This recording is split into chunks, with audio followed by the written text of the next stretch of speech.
Hey, today we're here at Arlington Public Works. I'm working here and I'm showing you around my apprenticeship. This apprenticeship is really important to me because it gives you the hand that you will never learn in a textbook. There's certain trade secrets that you'll never learn just by doing notes, reading a book.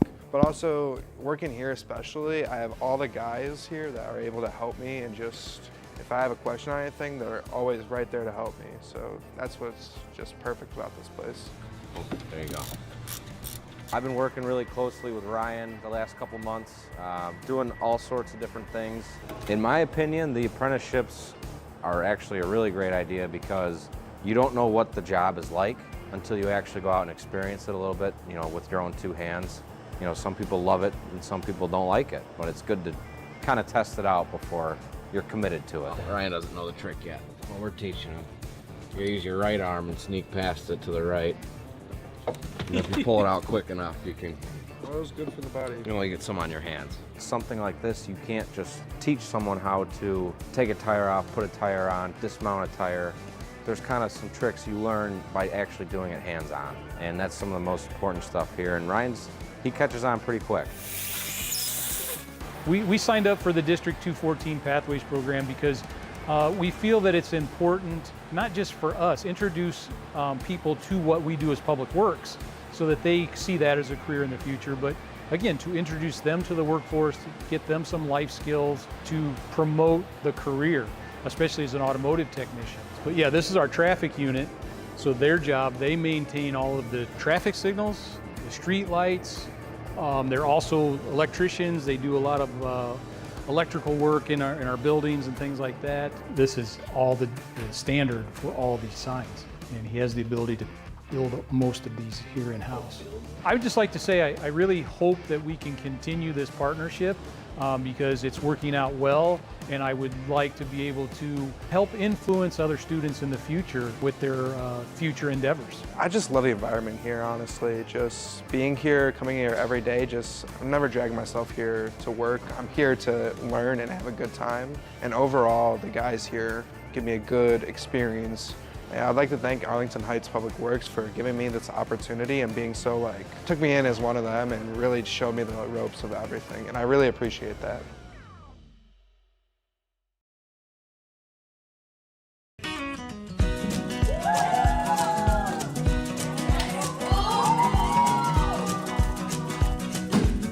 We're at the 2025 Senior Olympics.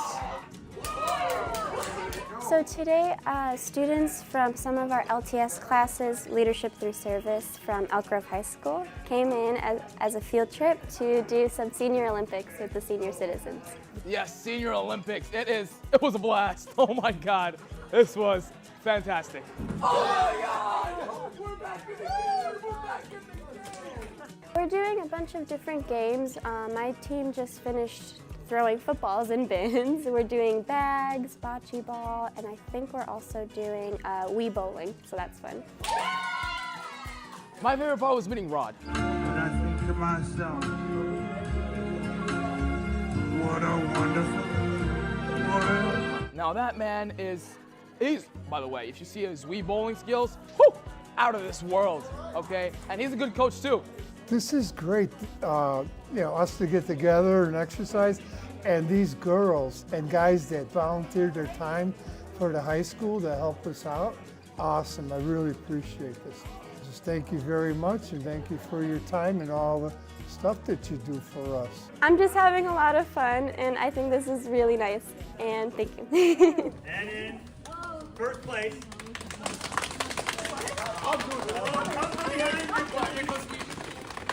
Fighting fedoras.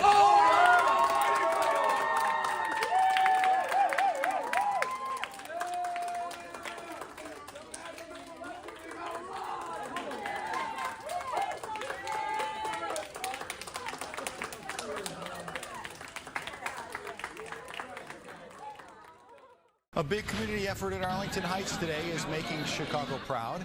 As students at John Hersey High School collected nearly 38,000 food items for local families. Donations will go to 8 area food pantries as many families face those delays in SNAP benefits.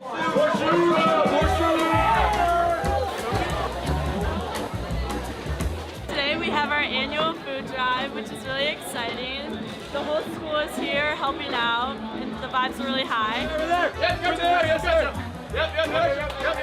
I think my favorite part is everyone coming together. Even if the people aren't in the SOS class, you see all your friends in their second period just helping with everyone as a whole school. Our teacher, Mr. Gunther, likes to call it controlled chaos, so it looks chaotic, but our seniors in the SOS class have put so much work into this. We started at the beginning of the year planning, so although it looks chaotic, it's just because there's so many people. But as you can see, everything's organized and everyone's helping out, so it's really cool to see everyone. I just think it's really special that we do stuff like this and we can get the whole school involved to collect cans for people.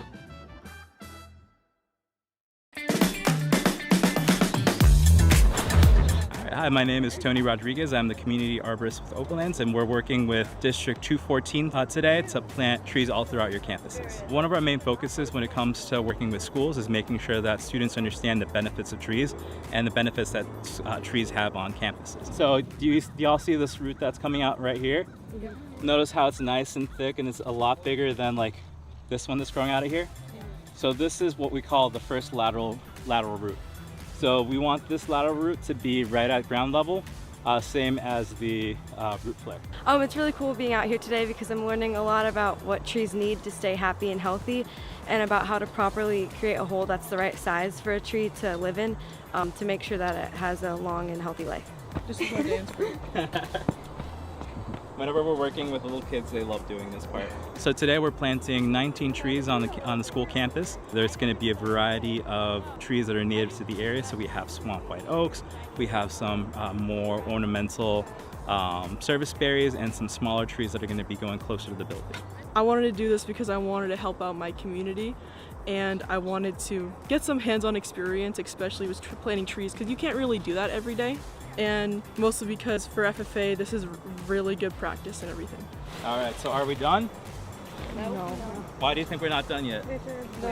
Yep, we gotta spread it out, and the root flare is buried right now, right? So let's go ahead and spread out the soil. I wanted to be a part of this because as an FFA officer, I'm very passionate about plants and agriculture, and I thought it would really be a good opportunity to learn more about trees and planting, because that's not an area I'm super familiar with. Not only am I an arborist and working with trees, but it's really important for me to be out working with communities and helping bring trees into their communities. So it's really awesome for me to travel around a lot to different areas and help these communities get more trees. I think anyone who's watching this, if they could join your local FFA or just go out of your way to plant some trees, help out the community and the ecosystem.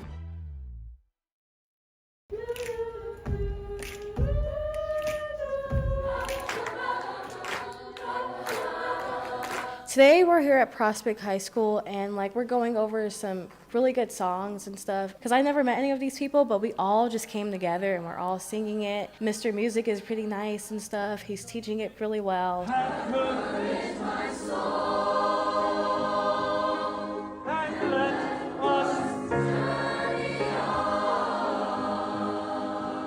Put your music down. Teaching feels like a calling for me, and especially teaching these concepts. Yeah, you're not setting it down. You're going like this. The storm is passing over. I want that big of a difference. The storm, 1 and 2 and 3 and. The storm is passing over. Yeah. The storm is passing over.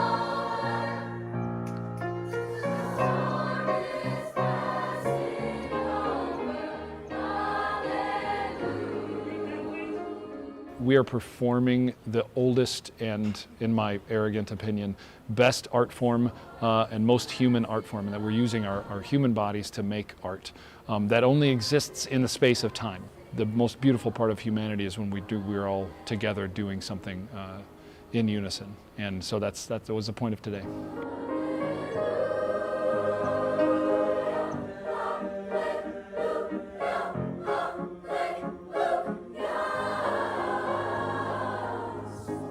Yeah, I'm really excited to hear the final product because, a lot of people here are talented. All of us are talented, and I believe someone out there is giving us this gift, and we're using it to empower and to also inspire other people. And I hope we learn from each other too, and Mr. Music.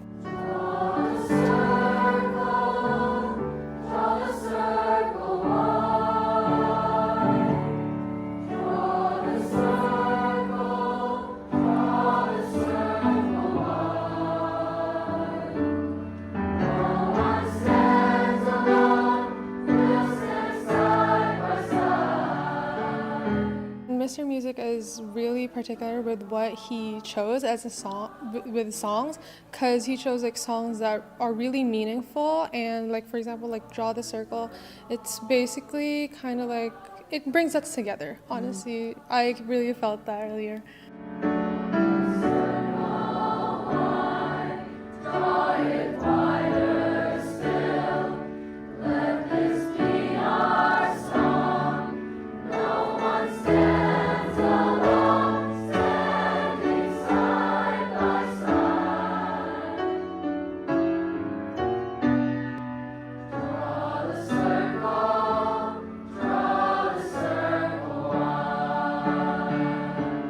Yeah, I'd just like to thank Miss T and the whole team here for inviting me in to do this.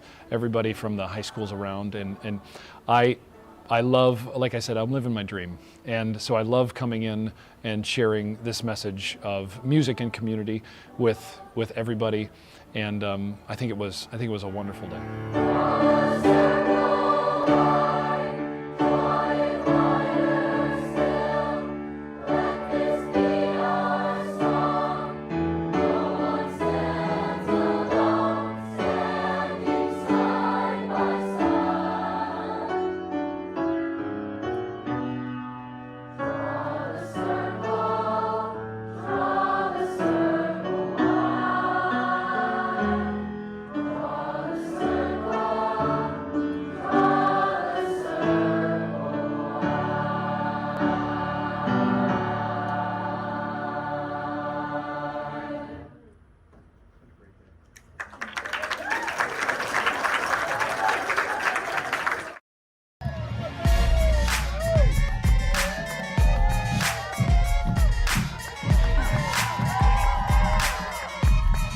Many describe today as inclusion revolution. I mean, this is such a big day. You really see the students, they get to see how excited they are, and we're going to cut straight to the game. Marlon Johnson wearing number 58. He's on homecoming court this year, and he puts in the first basket of the game.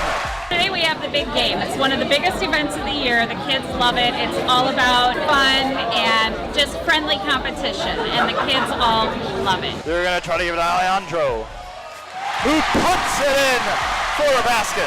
I mean, you can really hear the crowd here. This is one of the best days of the year, especially if you're a Husky student. This is just great. Dreyer with his third basket already. The big game, so much fun. They showed the basketball and Going to give another student the opportunity. One-handed. One-handed, wow. What a shot by number 38. We always have everyone in the school to come to the gym and see the game starts.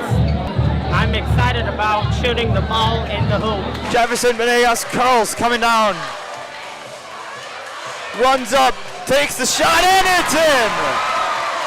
That's a dynamic duo, Shaq and Kobe down there. Dwyer looking to step back and take a deeper shot. Unfortunately, that's got to be the deepest shot we've seen today. All right, Coach Ludis, the final shooter here. Dressed in the ref's jacket, girls basketball coach. This one's looking good, and it's in! Coach Ludis, the last shooter, sinks it from half court.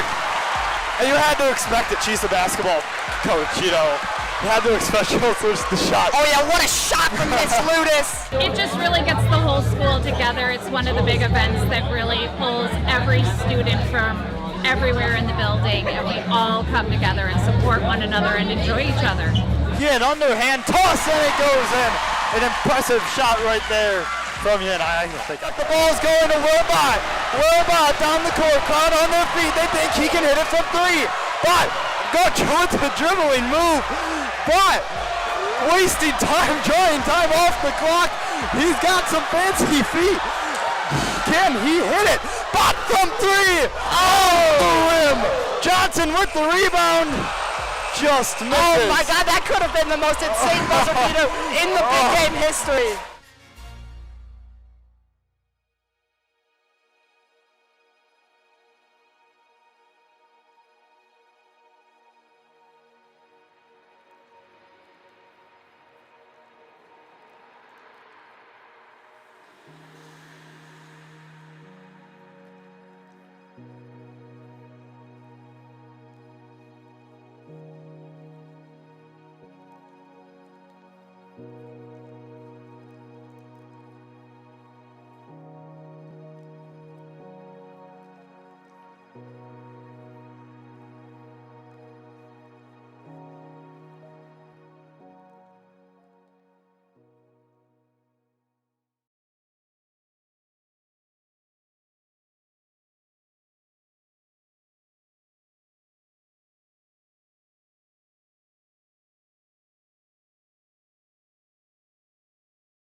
We're good to go? Okay.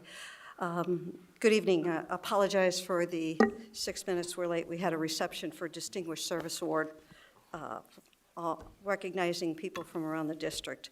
But I want to call this meeting to order for Township High School District 214 Board of Education for Thursday, February 26, 2026. Ms. Marini, could you please call the roll? Baldino. Here.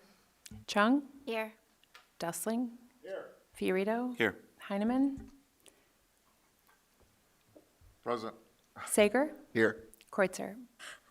Present. We have a quorum. Thank you. I need a motion to go into closed session for the purpose of discussing the appointment, employment, compensation, discipline, performance, or dismissal of specific employees, specific individuals who serve and independent contractors in an educational setting, or legal counsel for the public body, and the board self-evaluation. Motion in a second, please. So moved. Second. Call the roll. Fiorito. Yes. Chung. Yes. Baldino. Yes. Dustling. Heineman.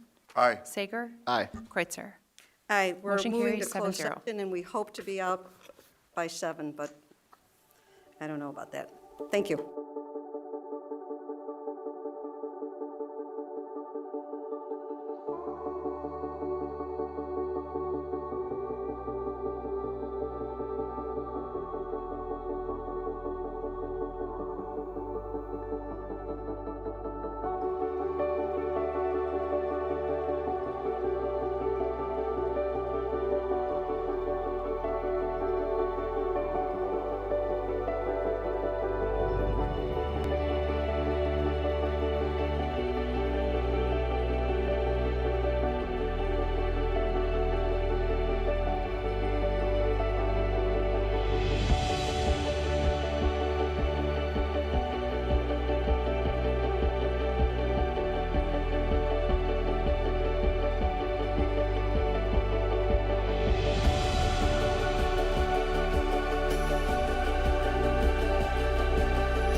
Are we ready?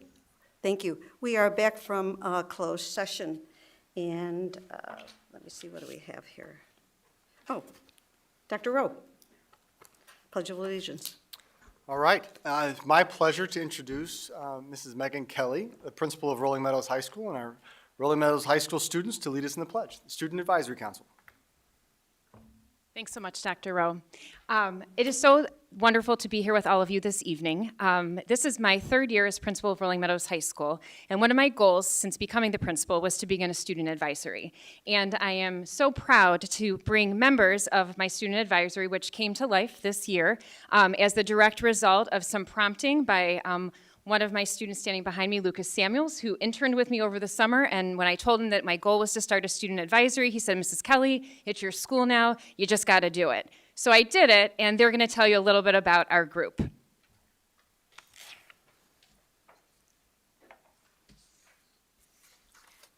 Good evening. We are the core council of the Principal Student Advisory Council, or PSAC. Our group is made up of about 12 student leaders from across Rolling Meadows High School. This includes our student council president, spirit group president, music and sports captain, fine arts leaders, and leaders from our ethnic and cultural identity groups. Each of us represents a different part of our school community and brings a unique perspective from our own area of involvement. To make sure even more voices are included, we built a second level of this council.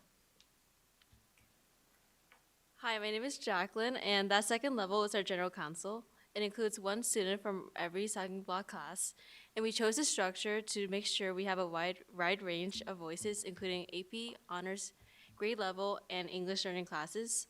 It also ensures equal representation from all of our grades. Our first general council is coming up in a few weeks, and we're excited for the core council to host that conversation and hear directly from more students. All this leads to the bigger purpose behind PSAC.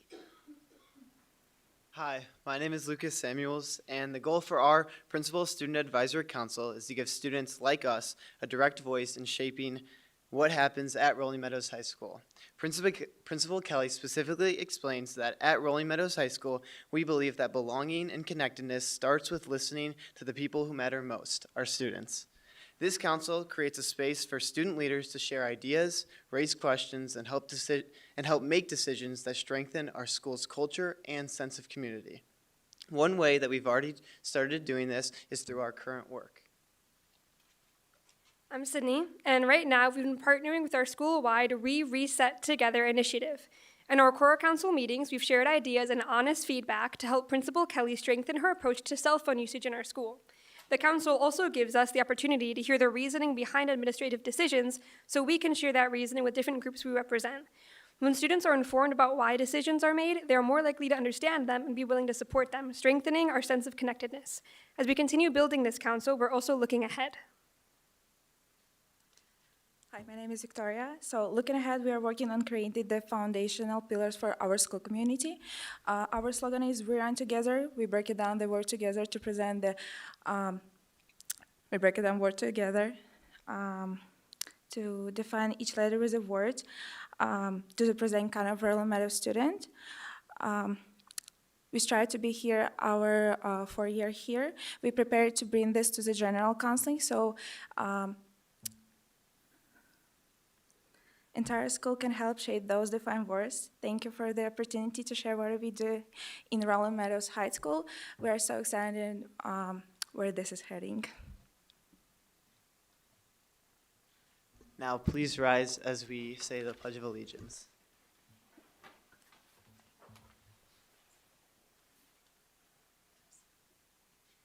I pledge allegiance to the flag of the United States of America and to the republic for which it stands, one nation, under God, indivisible, with liberty and justice for all. Thank you.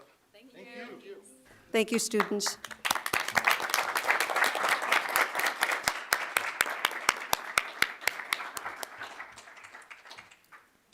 Okay, we're moving forward with the meeting, and thanks, students, really appreciate it. Next, we have approval of the agenda. Does anyone want to pull anything from the consent agenda? Hearing none, can I have a motion and a second to approve the agenda? So moved. Second. been a motion and a second. Please call the roll. Chung? Yes. Sager? Aye. Baldino? Yes. Dessling? Yes. Fiorito? Yes. Heineman? Aye. Kreutzer? Aye. Motion carries 7-0. Thank you. Can I have approval of the January 22nd, 2026 open and closed minutes? Motion and a second, please. So moved. Second. Motion and a second. Discussion? Please call the roll.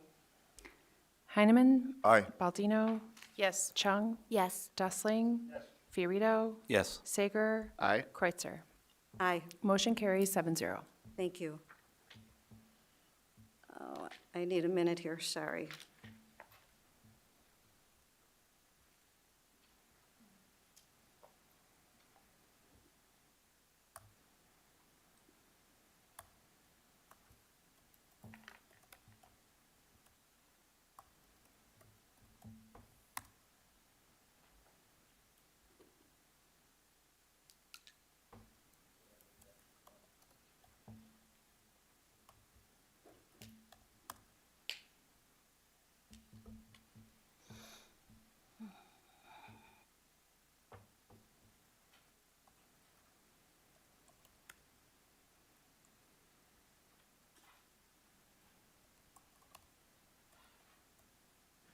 Here it is.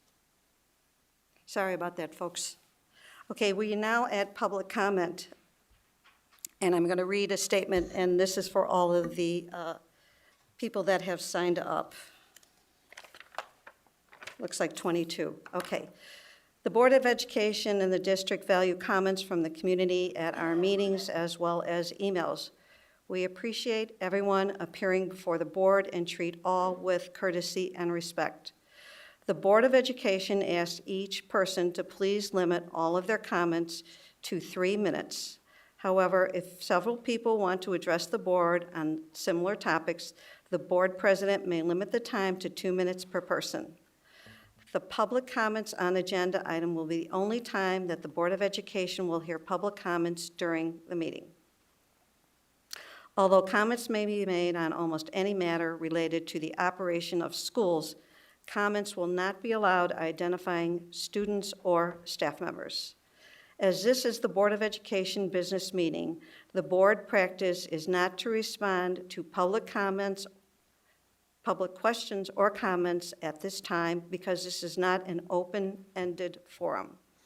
However, we do listen carefully. If requested, a written response will be provided. Please ensure that Ms. Marini, our board secretary, has your full name and address on the full name and address. To be fair and consistent to all addressing the board, the same protocols and procedures must be in place for everyone. On the podium is a timer. The green light indicates your time has started. The yellow light indicates 30 seconds remaining, and the red light indicates 3 minutes have expired. Please come forward to the microphone and clearly state your name for the minutes. And I'm apologizing ahead of time if I say somebody's name wrong. I believe this is Ariel, L-O-Z-N-E-R. Oh, I'm sorry if I said, oh, okay. So why don't you state your name, please, okay, hon?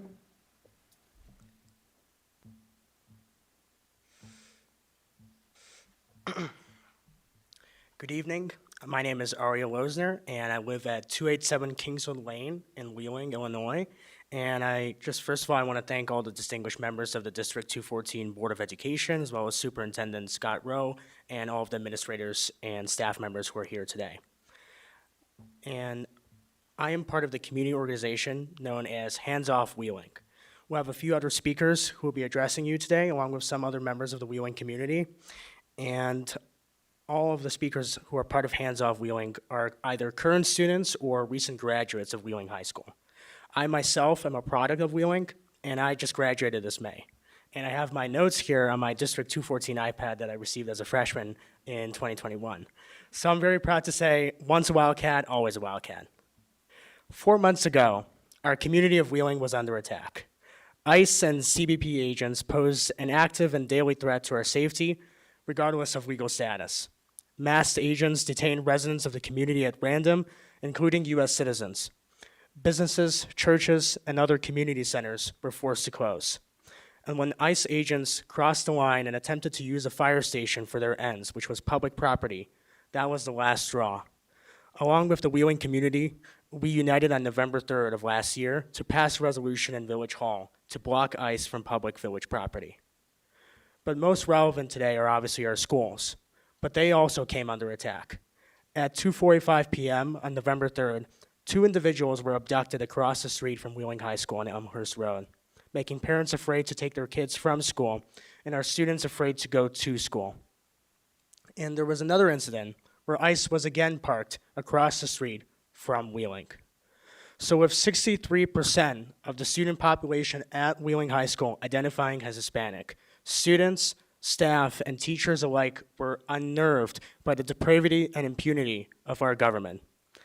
And a few months later, on January 29th, DHS agents visited the Wheeling campus of National Louis University to inquire about the address of an international student, with officers accessing part of the campus without authorization and questioning students who passed by in the hallway.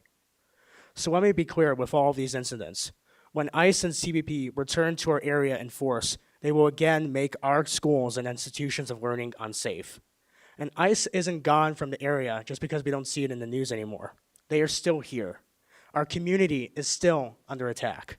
Only 2 days ago, ICE agents were confirmed in Wheeling near an apartment complex. That's why this resolution, listed as item 10.3 on your agenda packet, is so important.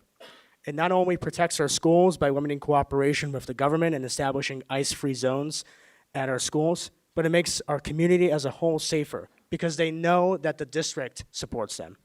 And that's why these policies must be on the books, so that every student, every parent, every teacher, and every staff member at District 214 is safe.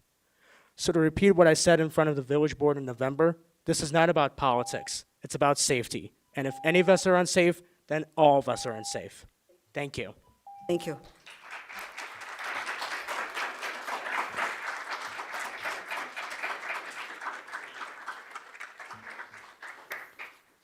I think it's Rajiv. Yes? Okay, if you could state your name, please.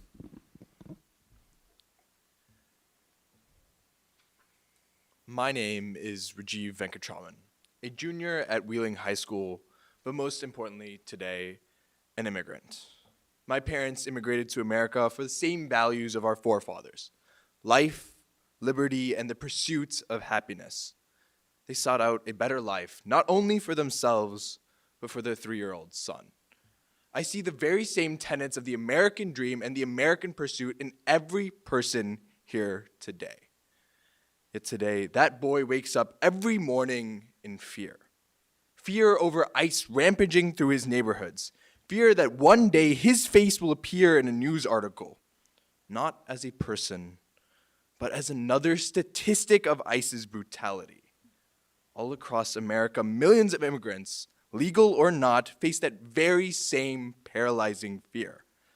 But let's look at our community and talk about ICE's effect on our schools.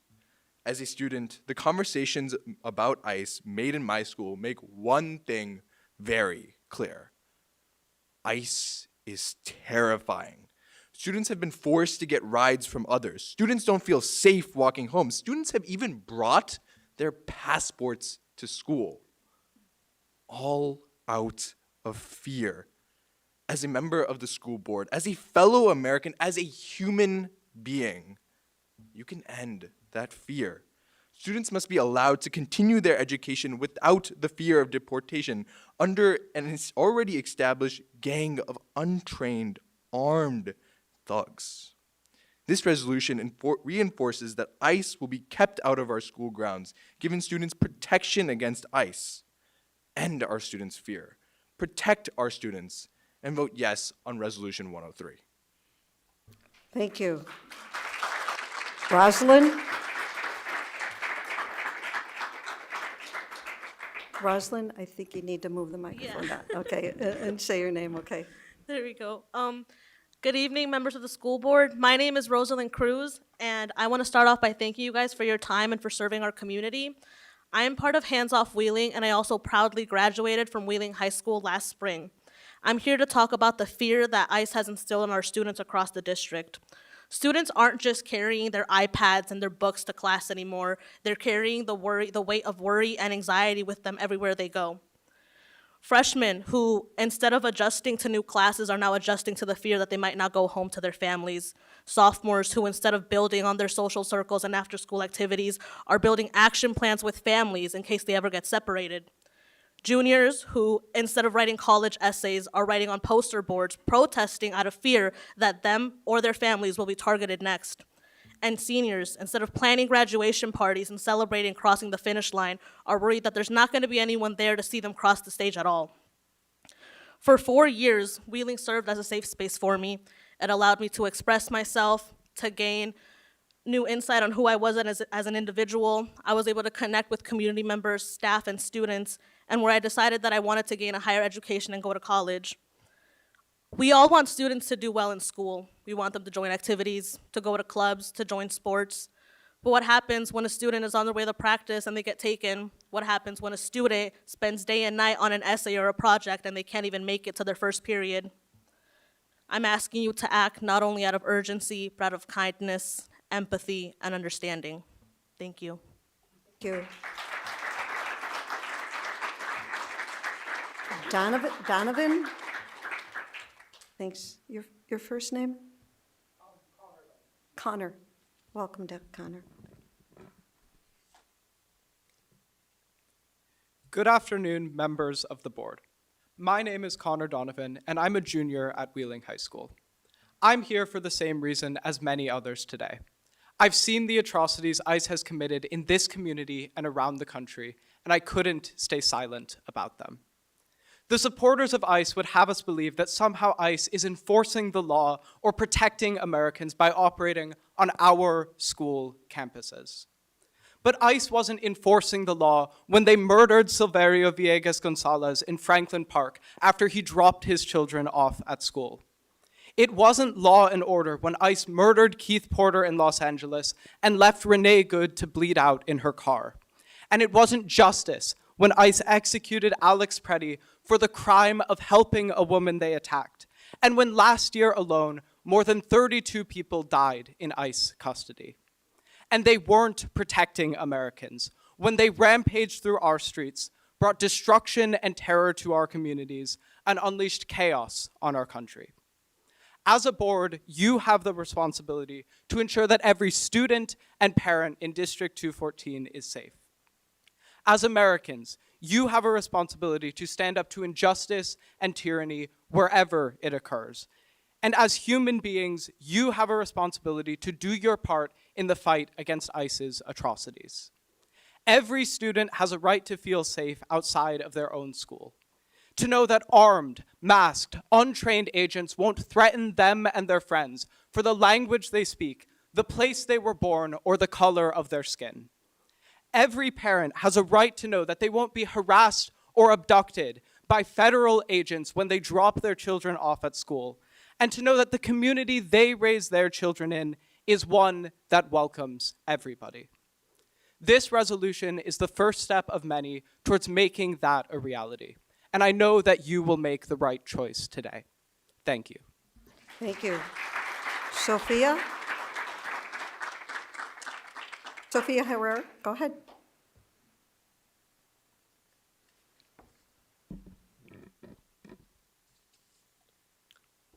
Good evening, members of the board. My name is Sophia Herrera, and I'm a current junior at Wheeling High School. I'm here today because I've seen the way that ICE's actions have fractured our community in whole, the communities that students call home. I'm here today to talk about the precedents that our community have set in the past. In November of last year, we in Wheeling passed a resolution that blocked the use of village property for ICE's activities. The passing of this was a relief for the entirety of the village of Wheeling. Students, parents, teachers, families, everyone, educators. Precedents were set here for safety, for reassurance, and for transparency. Even today, when I woke up this morning, the first thing I did was find my student ID and my student transcript so I could register to vote. I registered so I could make a difference and change in the community that I live in, for what I believe in. I believe in an informed population. I believe in a student body that has the right to feel safe at their own school. I believe in a student body that has the right to know exactly how their school will respond if their immigration status is being challenged. A right to feel safe in their classrooms at school, knowing they're there to learn, right next to their peers, regardless of their immigration status. Yet that is not the reality that they are able to live in today, unless this resolution is passed, because the actions of ICE in our neighborhoods and in our communities. Our community is what makes us stronger. Our community is in the schools that we attend. Our community is in the board members here today sitting in this room, honoring their promise to ensure that kids tomorrow will continue to learn in a safe environment. In August of last year, Illinois passed the Safe Schools for All Act, ensuring that all students have access to a free public education regardless of their immigration status. It issued that schools must develop and implement ICE procedures to protect the school environment, to protect a safe, welcoming environment for all students. So not only do board members today hold a moral obligation, but they hold a legal obligation to do so as well. This is the choice that we as a community not only should make, but need and have to make to protect students, their families, and their lives. Thank you. Thank you. Leonardo?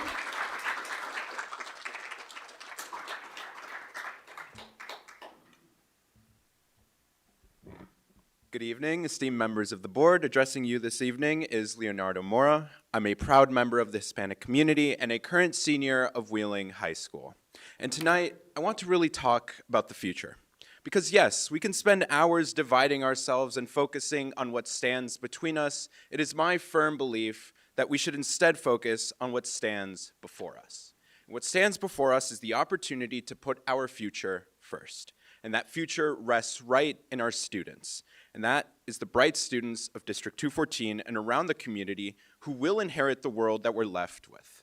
And what we ask of this board is to continue the great march towards helping our future inheritors feel safe in the very places that administrators, local governments, and state governments have guaranteed that we as students can feel safe in. And we as students have made that message very clear. In the past few months, several walkouts have taken place around the Chicagoland area in areas like Wheeling, Buffalo Grove, Hersey, Elk Grove, and Palatine, where several young community members have assembled to advocate for something far larger than just the individual. And I personally have seen the beauty of that firsthand.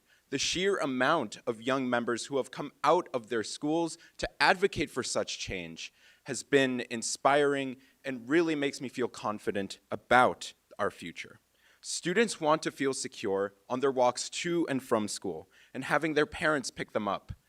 And without this resolution, they fear of being stopped and searched simply because they have a different skin color, speak a different language, or have an accent.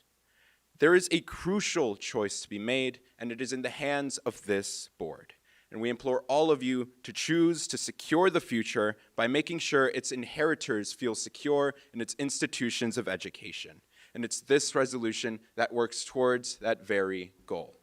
The students of District 214 have already started the work by making it clear that we oppose the current administration and its unchecked immigration operations. And now it's up to the members of this very board to continue that mission, to advance that mission, and to protect the future and pass the resolution. Thank you for your time. Thank you. Alex. Alex Wayne, right? Good evening, members of the board. My name is Victor Chavez Tobias. I am a senior at Wheeling High School and the founder and co-president of Hands Off Wheeling. I am here for the diverse immigrant community in our district because they deserve our support and protection. I want to start off by urging the board to pass the resolution. Passing it will show trust between the district and the community, which is very important right now. It shows that you care and are listening to the needs of the community. Across the country, we've seen how ICE has created fear in too many communities with reports of ICE on or around school grounds in those communities. We cannot let this happen in our district. Schools should be places where everyone feels safe, safe to learn, safe to grow, and safe to succeed. Hands Off Wheeling will continue organizing, educating, and supporting not only Wheeling, but also our surrounding communities. We are here to help and raise awareness for the communities that are too afraid to speak out.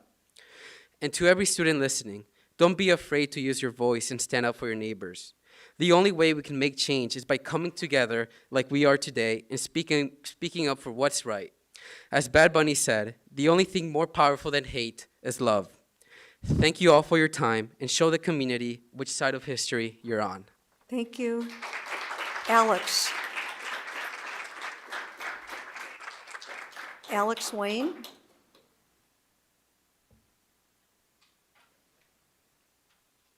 Was that Alex Wayne? Alex Wayne? Yes. Oh, okay. Thank you.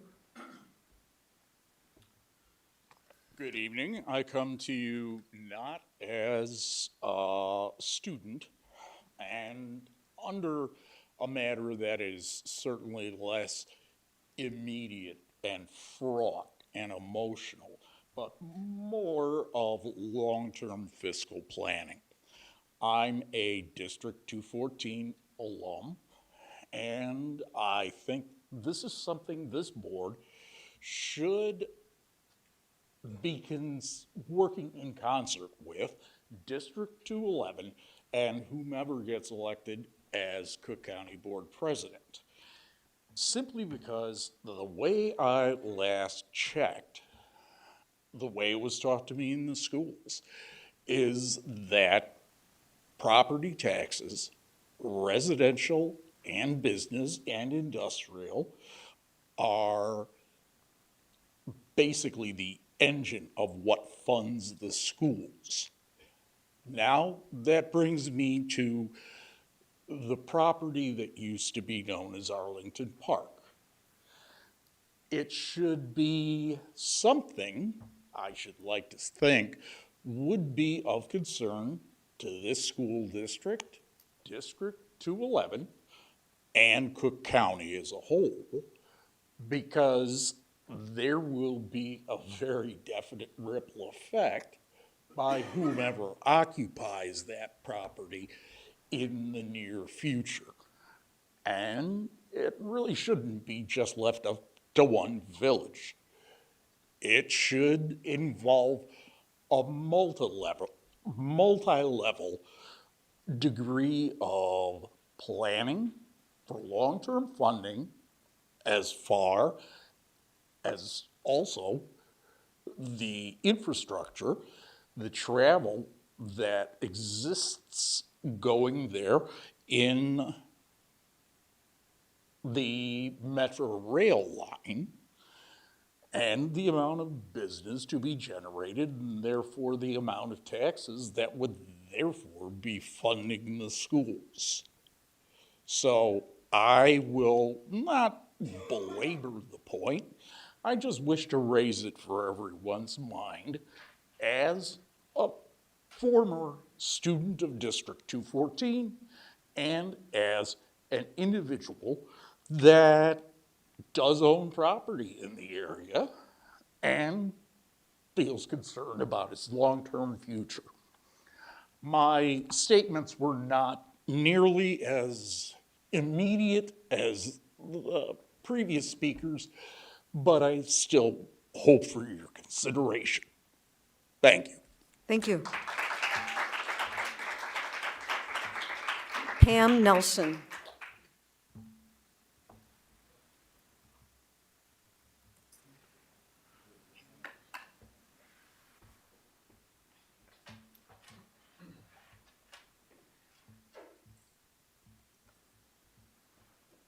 Welcome. Hi, everybody. I know many of you. I'm Pam Nelson. My son was a graduate of Prospect High School a few decades ago, and I am here as a proponent for the ICE resolution. I've thought about this. I've witnessed what has happened in my community and surrounding areas. I liken it to what happened in Germany in the 1930s and 40s, what happened in Russia, thuggery, just thuggery and demolishing democracy. So let's talk about what a resolution is not. A resolution is not a political statement. It's a support of democracy. When we pledge allegiance, we're pledging allegiance to democracy, to the flag, to the country. ICE is demolishing that. A resolution is not telling law enforcement how to do their jobs. Law enforcement actually has a Citizens Advisory Board. We are the citizens who could be on that board. That's not what's happening with ICE or Border Patrol these days. ICE is also grabbing people, kidnapping people, detaining them, deporting them. Of the 3,000 people that the federal government, FBI, has listed as being deported outside of our country to places like Sikhat or other kinds of Sudan, other kinds of dangerous areas. Of those 3,000 people, less than 3% have any criminal background. Of those 3,000 people, many of those were here legally, either on a visa or as a refugee admitted to the country. And many of those are United States citizens. Many of those are still sitting in concentration camps. This country is famous for concentration camps. Look what happened to the Japanese in World War II. We don't want that. We don't need that. I am a firm believer in democracy, in honoring people, in recognizing that everyone brings a gift and has a skill. What's happening now is that ICE is randomly choosing people like my grandson, like my son, like if my husband were still alive, like my husband, someone who is Hispanic, who has darker skin, who speaks a language that is not English, someone who works hard and tries. And so I am a proponent for the resolution. Please consider it. Thank you. Thank you. Andrew? Andrew?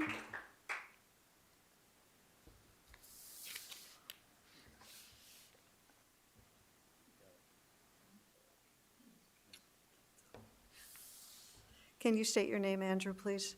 Yes. My name is Andrew De La Salas. Thank you. Good evening. My name is Andrew, and I serve as the Suburban Youth Program Coordinator at the HANA Center. The HANA Center is an immigrant justice organization based in Prospect Heights. To care for our communities, we offer a range of services and community empowerment programs in English, Korean, and Spanish to 16,000 individuals annually. HANA has also served as a D214 internship site placement since 2025, empowering high school students from Prospect, John Hersey, Elk Grove, and Wheeling to see themselves as change makers in their community. We are on track to pass 200 hours of service thanks to D214 students. Through HANA's Suburban Youth Council, D214 interns join with immigrant students from across the northwest suburbs to advocate for people who look like and sound like them. D214 students have joined their peers to canvass their neighbors and share Know Your Rights information in freezing weather, speak at local city council meetings about the negative impacts of immigration enforcement, and clarify their school's ICE response protocols by meeting their principals. Their dedication should be an inspiration. But to be clear, it's not just for service hours or social media. They are dedicated because the immigration enforcement named in this resolution today that you've heard referenced before is not theoretical. Students and families feel real and tangible impacts to their safety. Their parents carry passports in case they are stopped. Students make emergency plans in case their families are deported. and nearly every week I hear about a new student or classmate or neighbor who's been abducted. The HANA Center is a place where D214 students can process the everyday trauma of ICE, but we shouldn't be an exception. Students deserve safety no matter where they are or who they are, and schools especially should be places where all students can be safe to learn. The resolution before you is a concrete measure to defend our students. By voting today, you not only reinforce the Safe Schools for All Act, but more importantly, send a clear message to immigrant students, families, and the surrounding community that D214 will stand up for their constitutional rights. On behalf of our D214 interns and all D214 students more broadly, I urge the school board to approve this resolution. Thank you. Thank you. Cassie?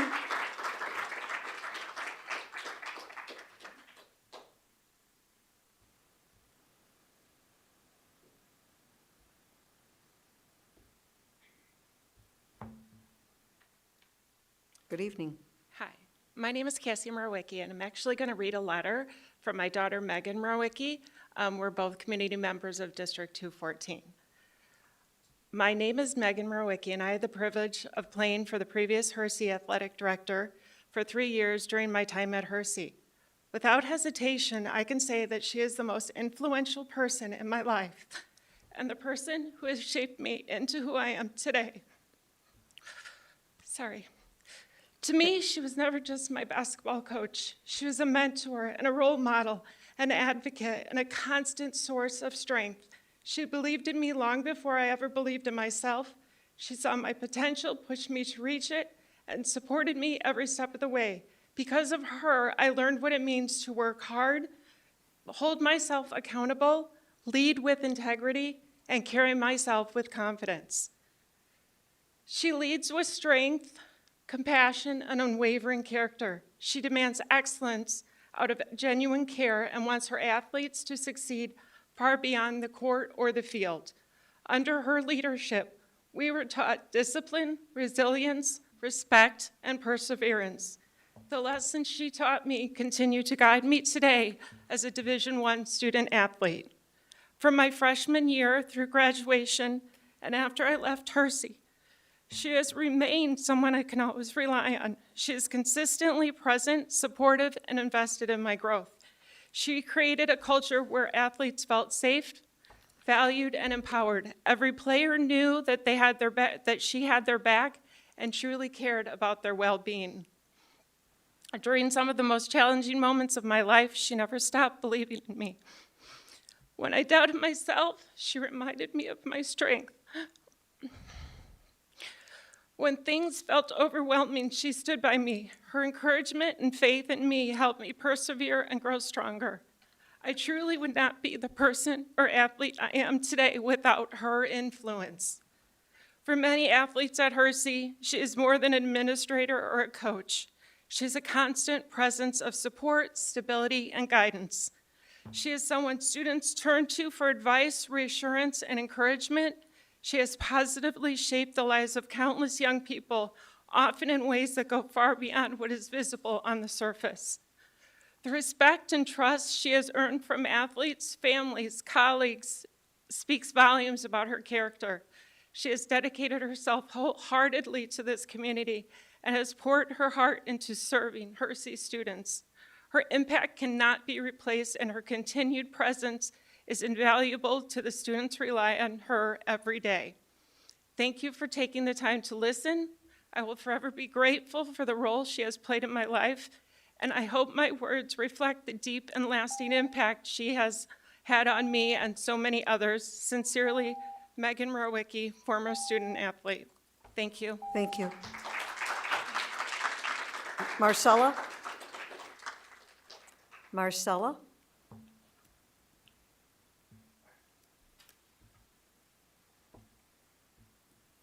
State your name, please. Hi, good evening. My name is Marcela Lopez. Good evening, members of the board. I want to begin by sharing the experience our community has been living with since October of last year. October was a turning point for many of us. It was a month that left a lasting impact. We were deeply affected. by Border Patrol activity in our town. It left many families feeling exposed, vulnerable, and unprotected. On October, Border Patrol agents were seen near Wheeling High School and Field Elementary School. They were present in the area with rifles. For many parents, that image alone created fear. I personally called schools to ask whether there was security measurements in place. The answer I received was not clear at the time. I understand that was new at the time for everyone. However, that moment made something very clear to me. I'm sorry, I'm just very emotional after, after the letter that was read. The answer I received was not clear at the time. I understand everything is new for everyone. However, that moment made something very clear to me. Many of us believe there were protections in place for our children, and we realized that was not the case. That is why we are here today and why we will continue to show up. Schools are not immigration enforcement zones. They are places of learning. Children, regardless of immigration status, have the right to attend school and feel safe. That is established law. This is not about interfering with federal law. It's about ensuring that our district follows lawful process and maintains safe structural protocols. What happened in October created trauma that still lingers. Families are still scared, and our children are still carrying that fear.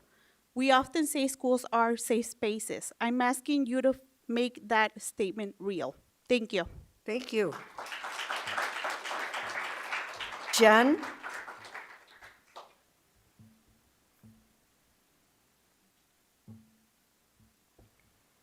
Hi, Jen. Could you state your name? Hello, my name is Jennifer Ponce Alcantar. I am a parent of a current and future D214 student. Thank you, board members and staff, and a special thank you to all the students that spoke up today. We're so proud of you. Many here are expressing solid reasons as to why the resolution should be passed, and I say ditto, but also want to share a story that may help you understand the impact of your decision today. On October 13th, I called my son that morning, a student at Wheeling High School, and told him, hey, I'd be home in 20 minutes to pick him up. I was still running errands. But that would never happen. That morning, immigration agents kidnapped a man at Dunhurst, just blocks away from Wheeling High School. Minutes later, I pulled into the parking lot, and the agents returned. Suddenly, my little Honda Pilot was face to face with their large Chevy Tahoe with 6 to 7 agents inside. They emerged from their cars carrying their AKs. Of course, I was shaken. And then I heard a voice that called them back inside, and for whatever reason, they went back inside and quickly sped off. I called my son immediately, and I told him, you are not going to school. And then I called the attendance office, and I told them what happened and told them he is not going to school. I didn't know where agents may appear next. I didn't know who else would be taken. And we later learned that they were near Field Elementary, and they shortly after a landscaper was kidnapped near Buffalo Grove High School. That day, my son's education was disrupted because of enforcement activity in our community. For weeks after, I personally drove him to and from school and limited where he went. The fear was real, and it was local. I also want to share the story of a District 214 family whose father was detained early one morning in December. 5 children in District 21 and 214 went to school the next day, wondering if their dad would ever come home after being kidnapped early in December. And what would happen to their family if he didn't? They sat in your classrooms, carrying fear that no child should have to carry. Another story of a coach who shared that 2 of his athletes pulled out because the parents are scared. Just this week, community members and I walked with students to their bus stop or gave rides to school because parents heard ICE was in their apartment complex. These experiences are not abstract. They affect attendance, concentration, mental health, and a family stability. The ripple effect will last for years. This is why clear policy matters. Students cannot fully learn if they are afraid. Families cannot fully engage if they do not trust that school is a safe and orderly place dedicated to education. So please vote in favor of the resolution. Thank you. Thank you. Tom? Leave it.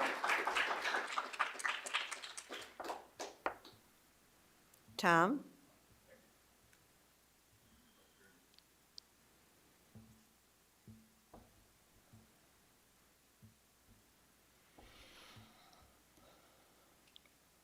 All right. You might, yeah. A little short. That's good. Okay. Good evening, everyone. My name is Tom Devitt, longtime Wheeling resident, first-time commenter here. Like many here, I am strongly in favor of the Safe Schools for All resolution, agenda item 10.3. I want to thank you in advance for passing this resolution, as that I trust you will do the right thing. As has been said, in the face of oppression, there is no neutrality. You either stand with the oppressed or you are standing with the oppressors. I'm also asking for you to consider what else you can do to fight back against ICE's reign of terror. First, as individuals. Maybe you can hand out whistles and know your rights info at district events. Maybe you will stand with the students at the next walkout. Secondly, as a district, are there additional resolutions or actions that can be taken? Or can we update our history and social studies curriculum? The flagrant state violence on display is part of a long history of state violence that is ignored or minimized and whitewashed in our current curriculum. There is a direct line from indigenous genocide and mass enslavement to the brutality of Jim Crow and old school strike breaking, straight to 2026 immigration enforcement. The more explicitly our students are informed of their history, the better they can navigate our current moment. Lastly, I want to speak to anyone who still supports ICE in this moment. You don't have to keep supporting this, right? Just because you voted for it doesn't mean you have to see it to the end. Now that every incident, every kidnapping can escalate to chemical weapons and public executions, remember, the tear gas doesn't care who you voted for. It still affects your children's health. So thank you again, and have a good day. Thank you. Sue?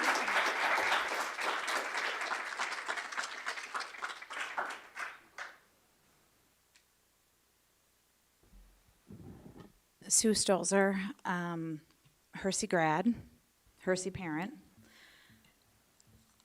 I have a statement, but honestly, these kids crushed it, so awesome job.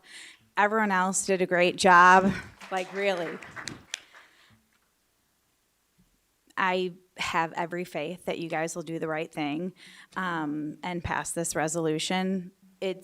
We've all seen what's happening. We've seen it on our television screens, and we have seen it in front of our homes, and unfortunately in our schools. And, you know, as other people have alluded to, you have not only a moral but a legal obligation, and I feel like I know some of you guys, but I also know you guys and know the kinds of people who are here doing public service. I thank you for it, and I have every faith that you'll do the right thing. Thank you. Thank you. Geraldine?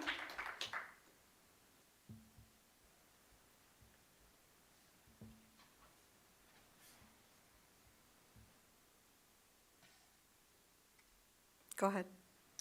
To the District 214 board members, district residents, and all those in attendance, my name is Geraldine Tidy, and I'm a senior at Prospect High School. Recently, I took a leadership position in organizing a discretionary walkout event at Prospect against immigration and customs enforcement officers' presence in our communities. Many of my peers initially argued that a walkout at Prospect would not receive a substantial turnout, but knowing that other local high schools had already executed their respective walkouts, I understood that we as a student body held a responsibility to represent our neighbors, friends, and families with such an event. I'm grateful that I did not listen to them because we had over 350 students in attendance and walked nearly 5 miles through the streets of Mount Prospect in protest against ICE. Through leading our walkout, I received several messages and comments from those in favor of ICE presence and actions.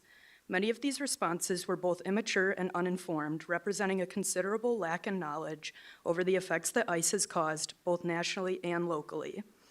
It has been a longtime goal of mine to assist in filling these gaps, and I've spent over a year researching the U.S. immigration system and processes both academically and in my free time.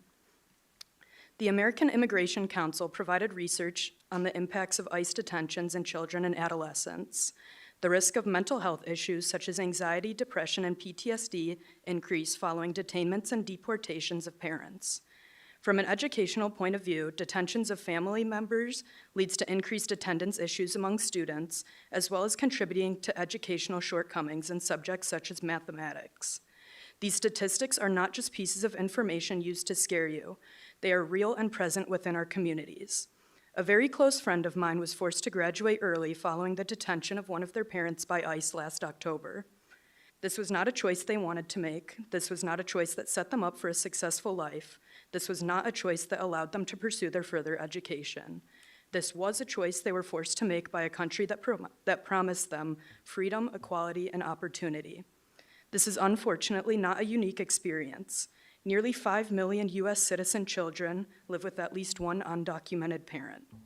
I never would have believed that I would be fighting for the educational opportunities of my friends and community members, but this nation has changed in ways that I could not foresee. I'm speaking to you today to ask for action to be taken regarding local ICE presence within the district boundaries. Thank you for your time. Thank you.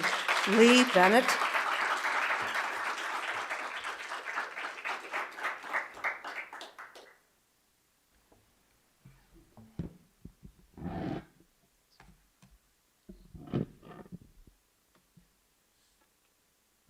Hello, Superintendent Rowe, board, staff, and community. I'm Lee Bennett. I wish to thank Associate Superintendent Uli and current MSL President McDermott for speaking with me in December. 214 maintains that another boys volleyball team would be added if there were a surge in interest. I don't understand why 30 years of steady growth is insufficient. A surge in interest in a particular sport might indicate a fad that will quickly pass. Steady growth over the long term is a better indicator of a program's sustainability. In January, Mr. McDermott also followed up with a response from the MSL. They currently believe that there is not enough league-wide interest at this time for adding a Frosh-Soft boys volleyball team. The numbers I find indicate there are many interested boys, so I'm hoping to pique the interest of school administrators ahead of the MSL considering this issue more fully at the end of the spring semester. Discussion of the level of interest in this sport was hampered by lack of tryout data available from 214 schools. We will have some of these numbers shortly.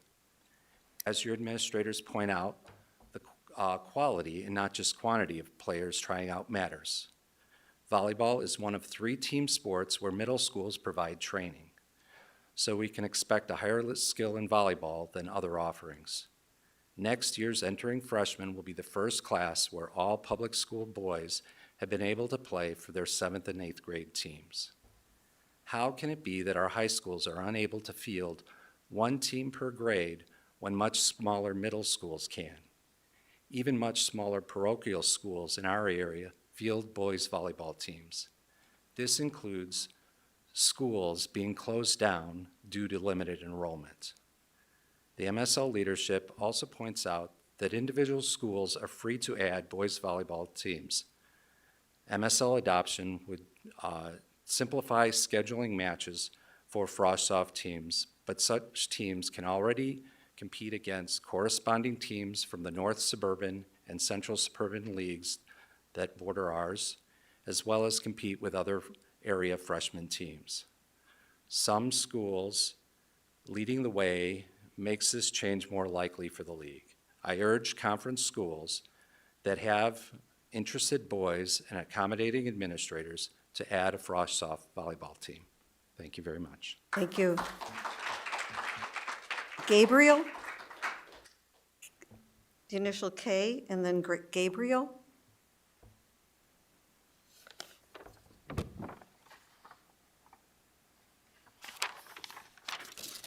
Okay. Valeria?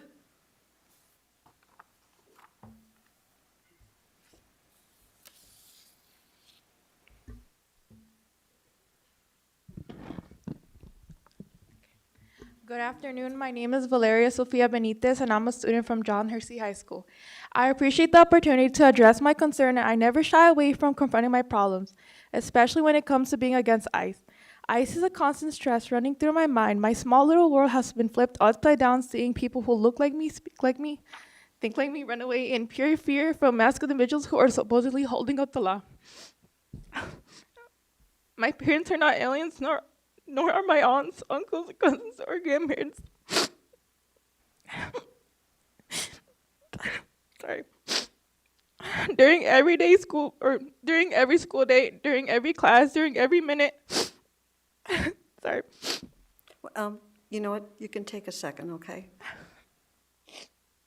Don't worry about the. Thank you. I am worrying that I will come back home to an empty house. I am speaking for my safety, other students' safety, and every family in the district's safety. I want the district to ensure our safety. This can be done by establishing clear policies that emphasize a stance against ICE and how to go about procedures. All school staff members must know how to support students. They must know resources and safe houses they can inform students about. Staff members should know how to teach a student about their rights and their available legal support. Counseling and support services should be provided for students and families in the district. The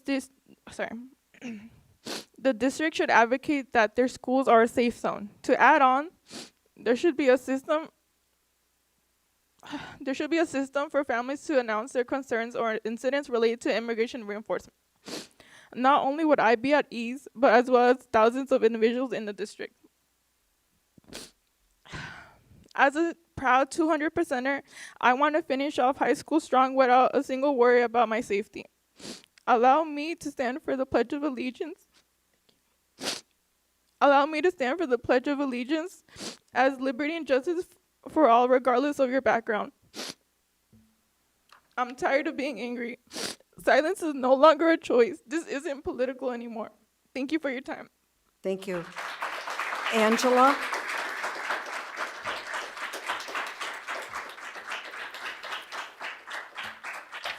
That's it.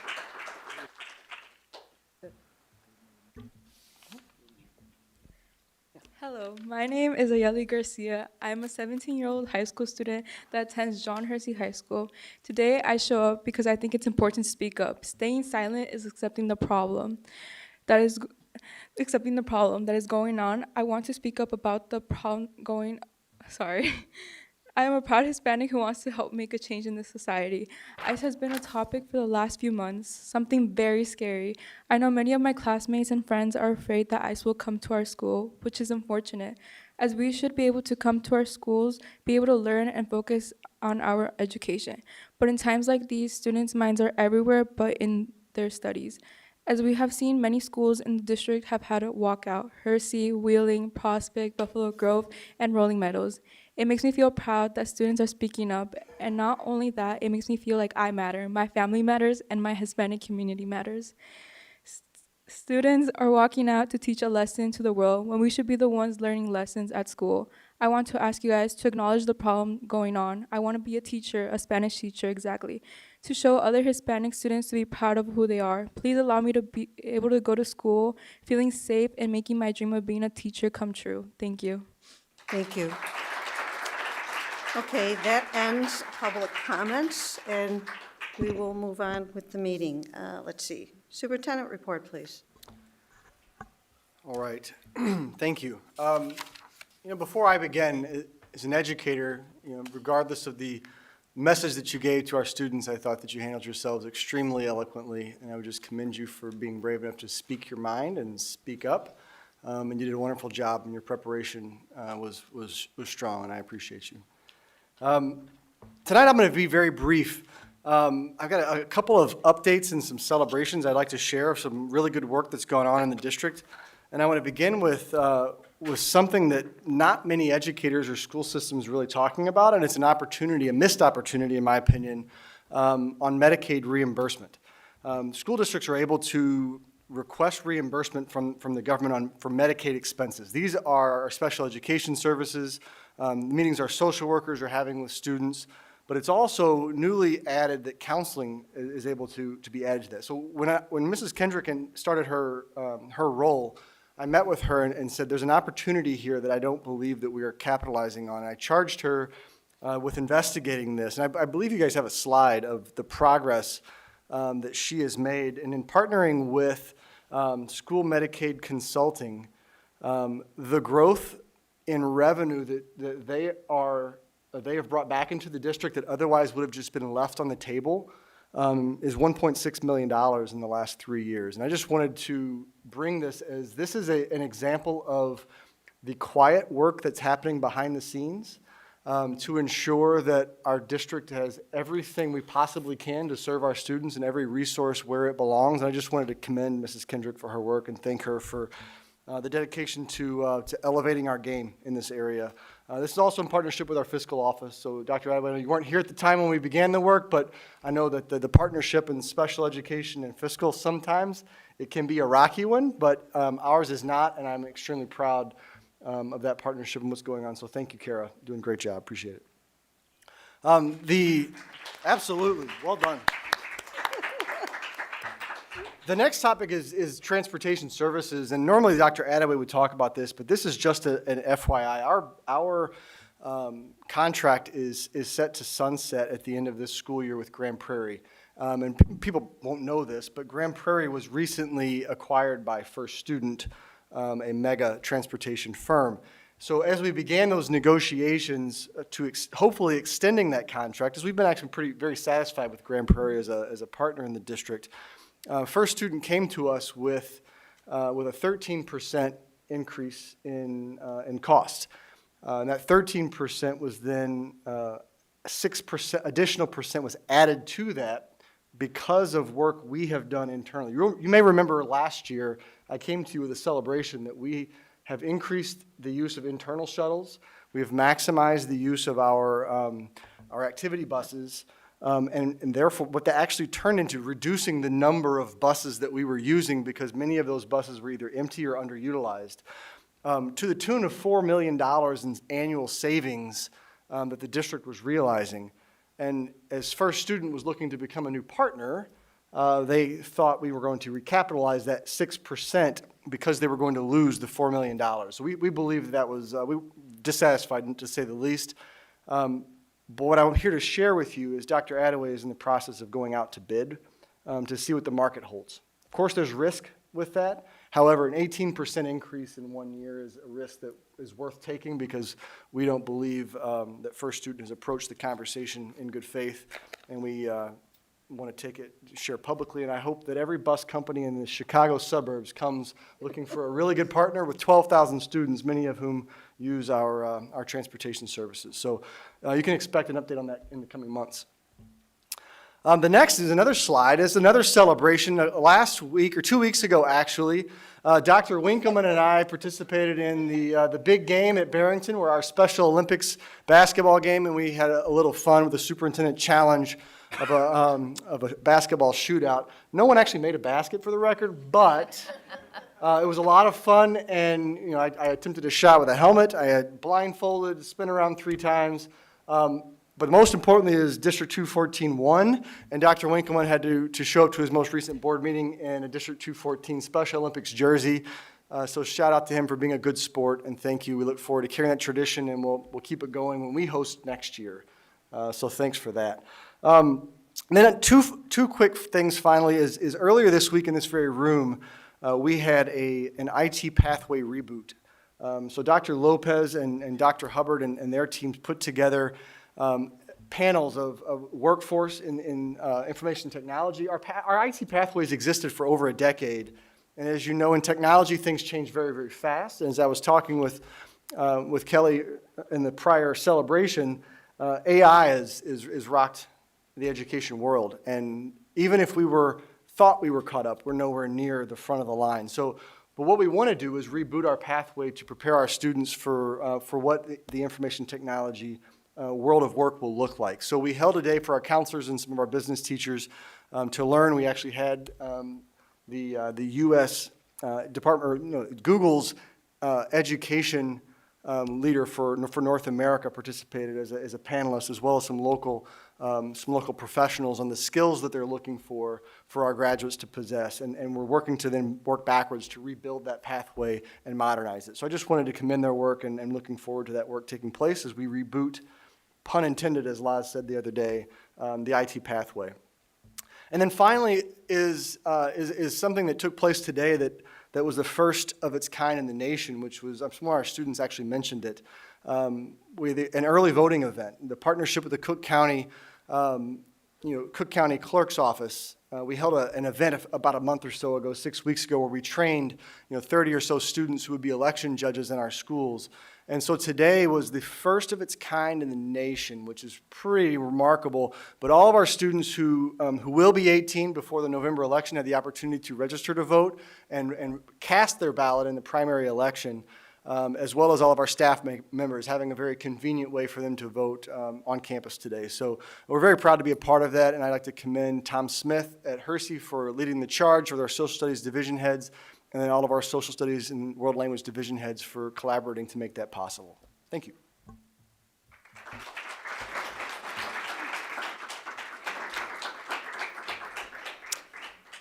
The basketball score was 7-4, and you scored 7 because at least you touched the rim with the basketball. That was fun. Let's go in. He's hit the rim. Yeah. And I'm so happy you didn't have to wear Barrington's jersey. Yeah, okay, so can I have a motion and a second to approve the consent agenda? So moved. Second? There's been a motion and a second. Please call the roll. Chung? Yes. Baldino? Yes. Dustling? Yes. Fiorito? Yes. Heineman? Aye. Sager? Aye. Aye. Kreutzer? Aye. Motion carries 7-0. Thank you. So we are at roll call, 10-1. Can I have a motion and a second, please? So moved. Second. There's a motion and a second. Ms. Kendrick?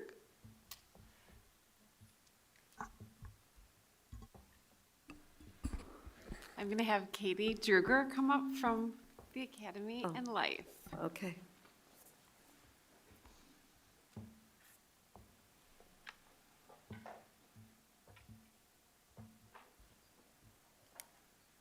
Good evening. I'm Katie Druger, and I am the proud director, one of the proud directors. Bring it up a little bit more, Kate. Oh, sorry.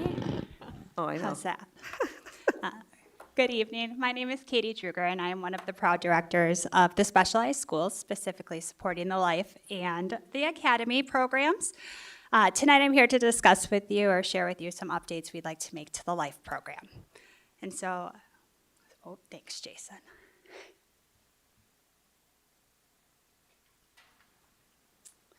So after thoughtful discussion, the Life SIP team, which included EA and ESP members, agreed that our students should go back to the AB schedule in which they lived through their high school career.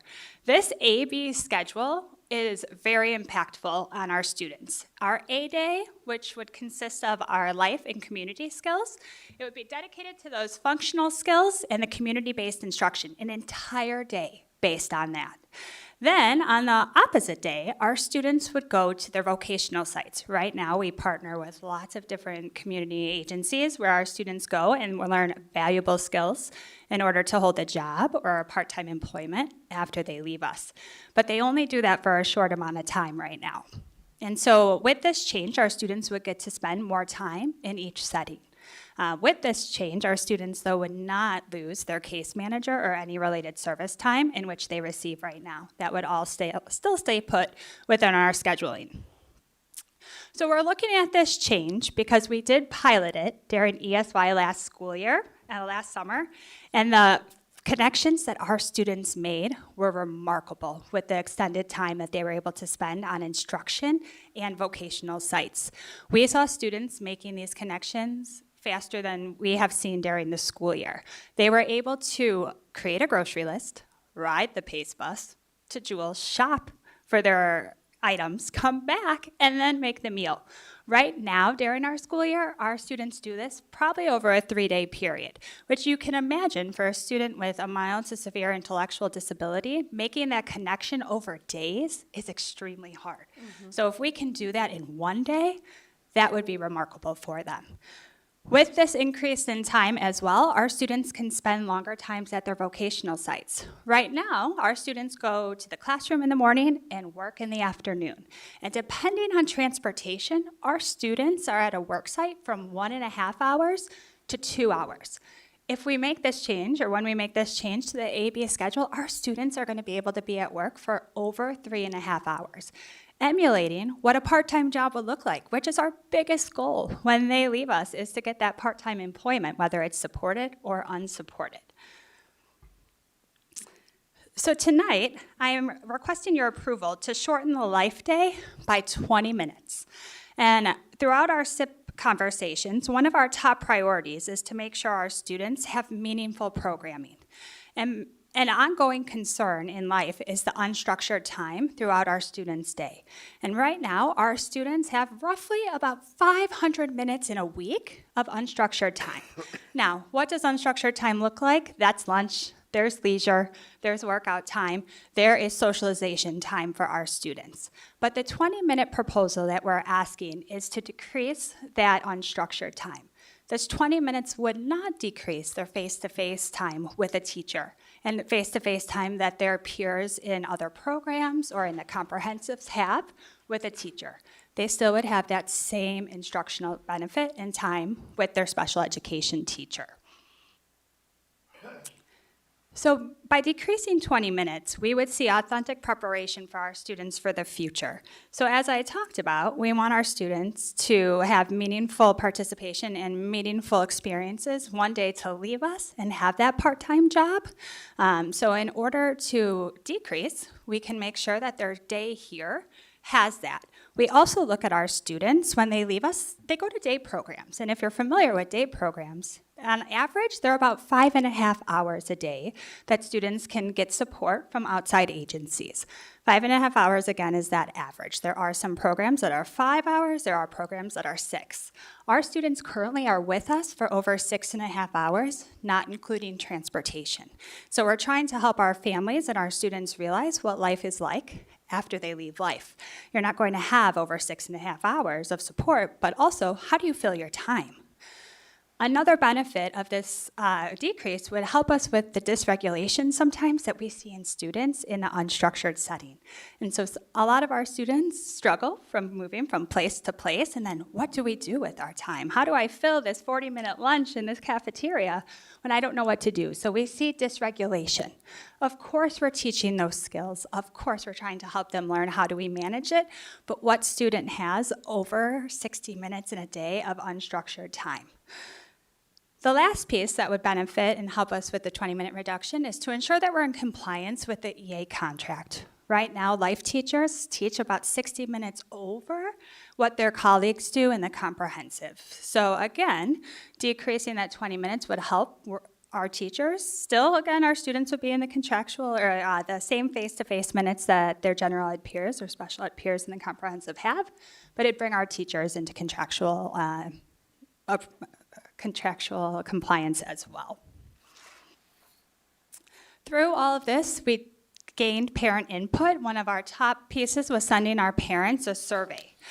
This survey went out, and it had roughly about 8 questions stemming from what parents wanted to see within their students' day to how would a 20-minute reduction impact or your morning or afternoon, depending where that 20 minutes came off of. We got a lot of information back. Then we presented that to parents. We held a virtual night where parents could jump on at Google Meets. We had a PowerPoint. We answered most of the questions that were asked within the parent survey. And then we emailed that out to all parents along with the PowerPoint. In the survey that we provided to the parents, the last question was, I would like a contact. I'd like a personal contact to talk through this. And every one of those parents that checked yes, I made that personal phone call too, listened to their concerns, and addressed that with them as well. From sending out the virtual presentation, we also allowed parents, or at any point really, parents can call and ask any questions they'd like. And parents did call, and we did have those meaningful conversations. Not to mention, throughout IEP meetings, since this went out, there has been a lot of questions coming. And we're helping our parents understand what that would look like for them and their young adults.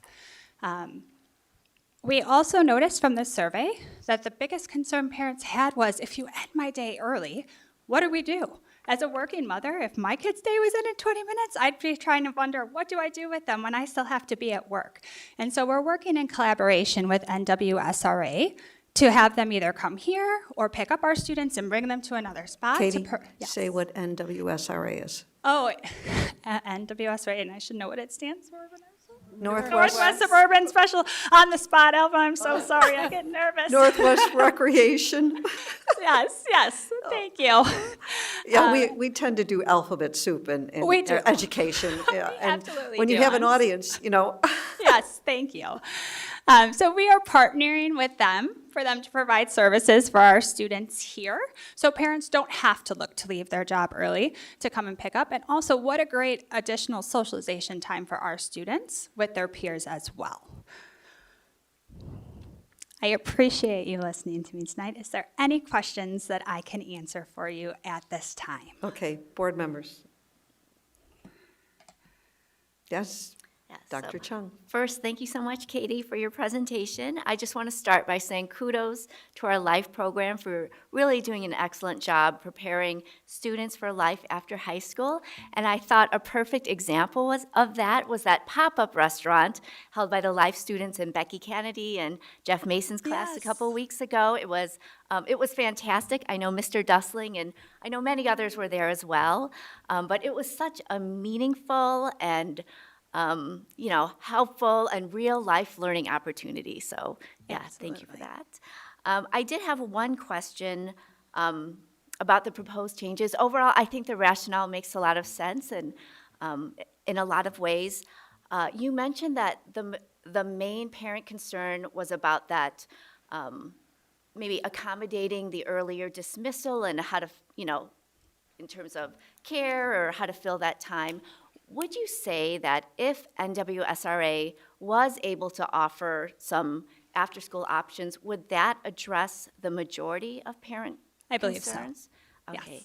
And then you said most. What are some other maybe pieces of feedback, not just from families, but maybe from the students themselves? Yeah, so some of our parents also liked that unstructured additional time and felt that that was valuable, which is why we also pointed out to parents, like, we're not taking that away. Really, 20 minutes is a simple transition that maybe our students are not doing throughout their day. As far as students, if you come during our instructor time and see during lunch, they are socializing. Though there are also students really struggling with what they do. Though our students love any additional time to socialize, so through NWSRA or anything that we can come up with to support, they would engage in as well. Okay, so why don't you give a little tidbit about the LIFE program and who's there and where it's at and that kind of thing, okay? Yeah, sure. So the LIFE program supports our students 18 to 22. They all have IEPs. We range from mild to severe intellectual disability, autism, other health impairment, an array of disabilities. And our students are here really to learn independent skills, to be independent as it is. We know independence looks different for every kid that comes to us. And so some kids are still learning how to cross the street safely, while others are learning, how do I work a job and what skills do I need to be successful in that? They have job coaches, we have independent students that go to job sites alone, but really it is to be independent, however independent that looks like. And so we're working on an array of different vocational and functional skills. Okay, anybody else? Great, thank you. Thank you guys for your time. Okay, there's been a motion and a second. Please call a roll. Fiorito, Yes. Heineman. Baldino, Yes. Chung, Yes. Dustling. Sager, Aye. Kreutzer. Aye, Motion carries 7-0. thank you. Okay, we're on to 10-2. Can I have a motion and a second, please? So moved. Second? It's been a motion and a second. Mr. Fiorito, please. Okay, I'm going to read a resolution regarding property tax bills. For those of you in the audience that are unaware, the financial engine for our school districts, all school districts, are property taxes. Cook County had a problem with their software, the bills were delayed, and our payments were delayed, which cost all the school districts much, much money, including ours. So I'm going to read a resolution. It's not nearly as interesting or as exciting of all those that have presented or spoken earlier, so I ask that you bear with me. It might be a little bit painful. Okay, whereas the Board of Education of Township High School, District 214, is the governing body responsible for the education of thousands of students, and in this capacity serves as the steward of public funds entrusted to it by the taxpayers of this community, and whereas Township High School District 214 relies in a substantial and critical manner on the timely receipt of local property tax revenues to fund its educational program, pay its dedicated staff, and meet all other financial obligations necessary to keep schools open and operating effectively.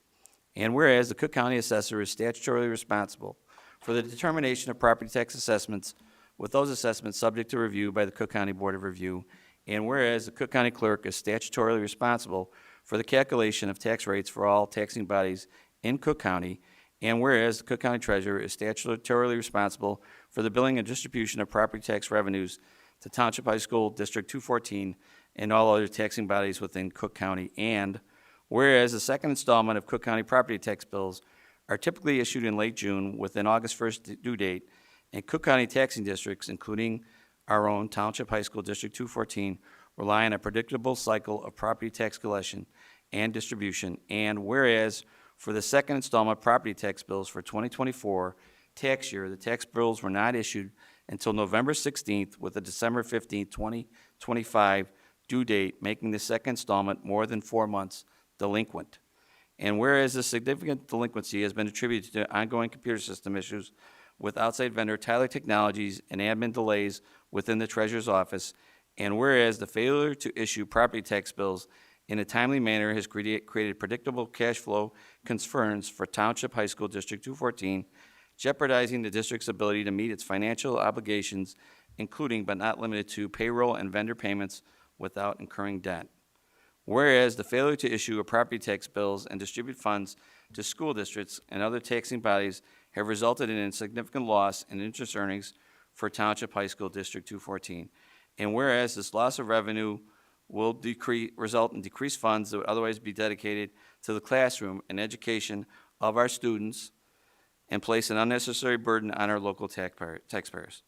Now, therefore, be it resolved by the Board of Education of Township High School District 214, Cook County, Illinois, as follows. Section 1, the Board of Education calls upon the Cook County Treasurer to promptly resolve all internal computer system issues and administrative failures with respect to the 2024 second installment property tax bills without further delay. Section 2, the Board of Education expresses its profound disappointment and frustration that this administrative failure has resulted in a direct and unnecessary financial cost to the taxpayers of Township High School District 214. Section 3, the Board of Education demands that the Cook County Treasurer's Office work collaboratively with the County Assessor, the Board of Review, and the Clerk to implement permanent solutions and safeguards to ensure that this costly and disruptive failure of the property tax billing system does not occur in any future tax cycle. Section 4, the Board of Education urges Cook County to seek recompense from Tyler Technologies for its failure to correctly, professionally, and timely implement the new computer system and to reimburse the Board of Education for the expenses incurred by Township High School District 214 for the combined failure of the county and Tyler Technologies. And last but not least, Section 5. The superintendent is hereby directed to forward a copy of this adopted resolution to the Honorable Maria Pappas, who is the Cook County Treasurer, the Honorable Tony Preckwinkle, President of the Cook County Board of Commissioners, the Honorable Fritz Kagi, Cook County Assessor, the Honorable Monica Gordon, Cook County Clerk, the Commissioners of the Cook County Board of Review, all members of the Cook County Board of Commissioners, and all members of the Illinois General Assembly representing the residents of Township High School District 214. Now you can applaud me.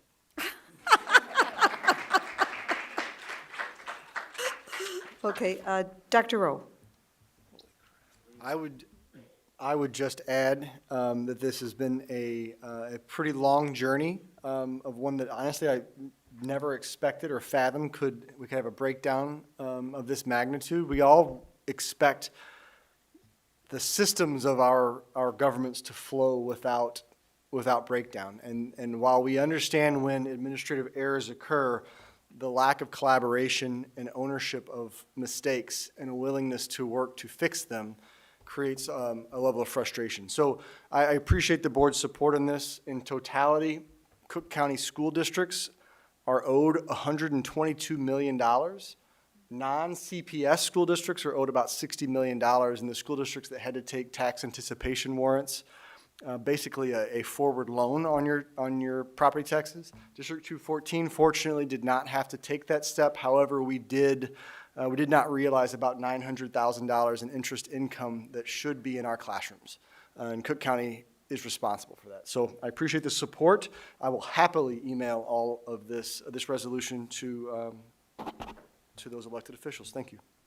Board members. Mr. Dustling.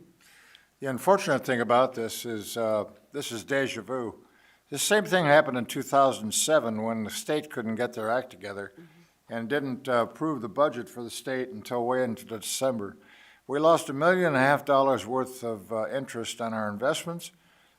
We put in something like this to the state, and I certainly support this to get recompense. And I probably don't have enough time left in my life to wait for it to come back, but it's a good shot to do, and it'll put them on notice. But we never got a dime back from when in 2007 it was $1.5 million we lost. So I think we've got to do this, but I'm not going to hold my breath. Well, Mr. Dustling, I hope that we can achieve that goal. I certainly wanted to see you pleased with the outcome of our efforts.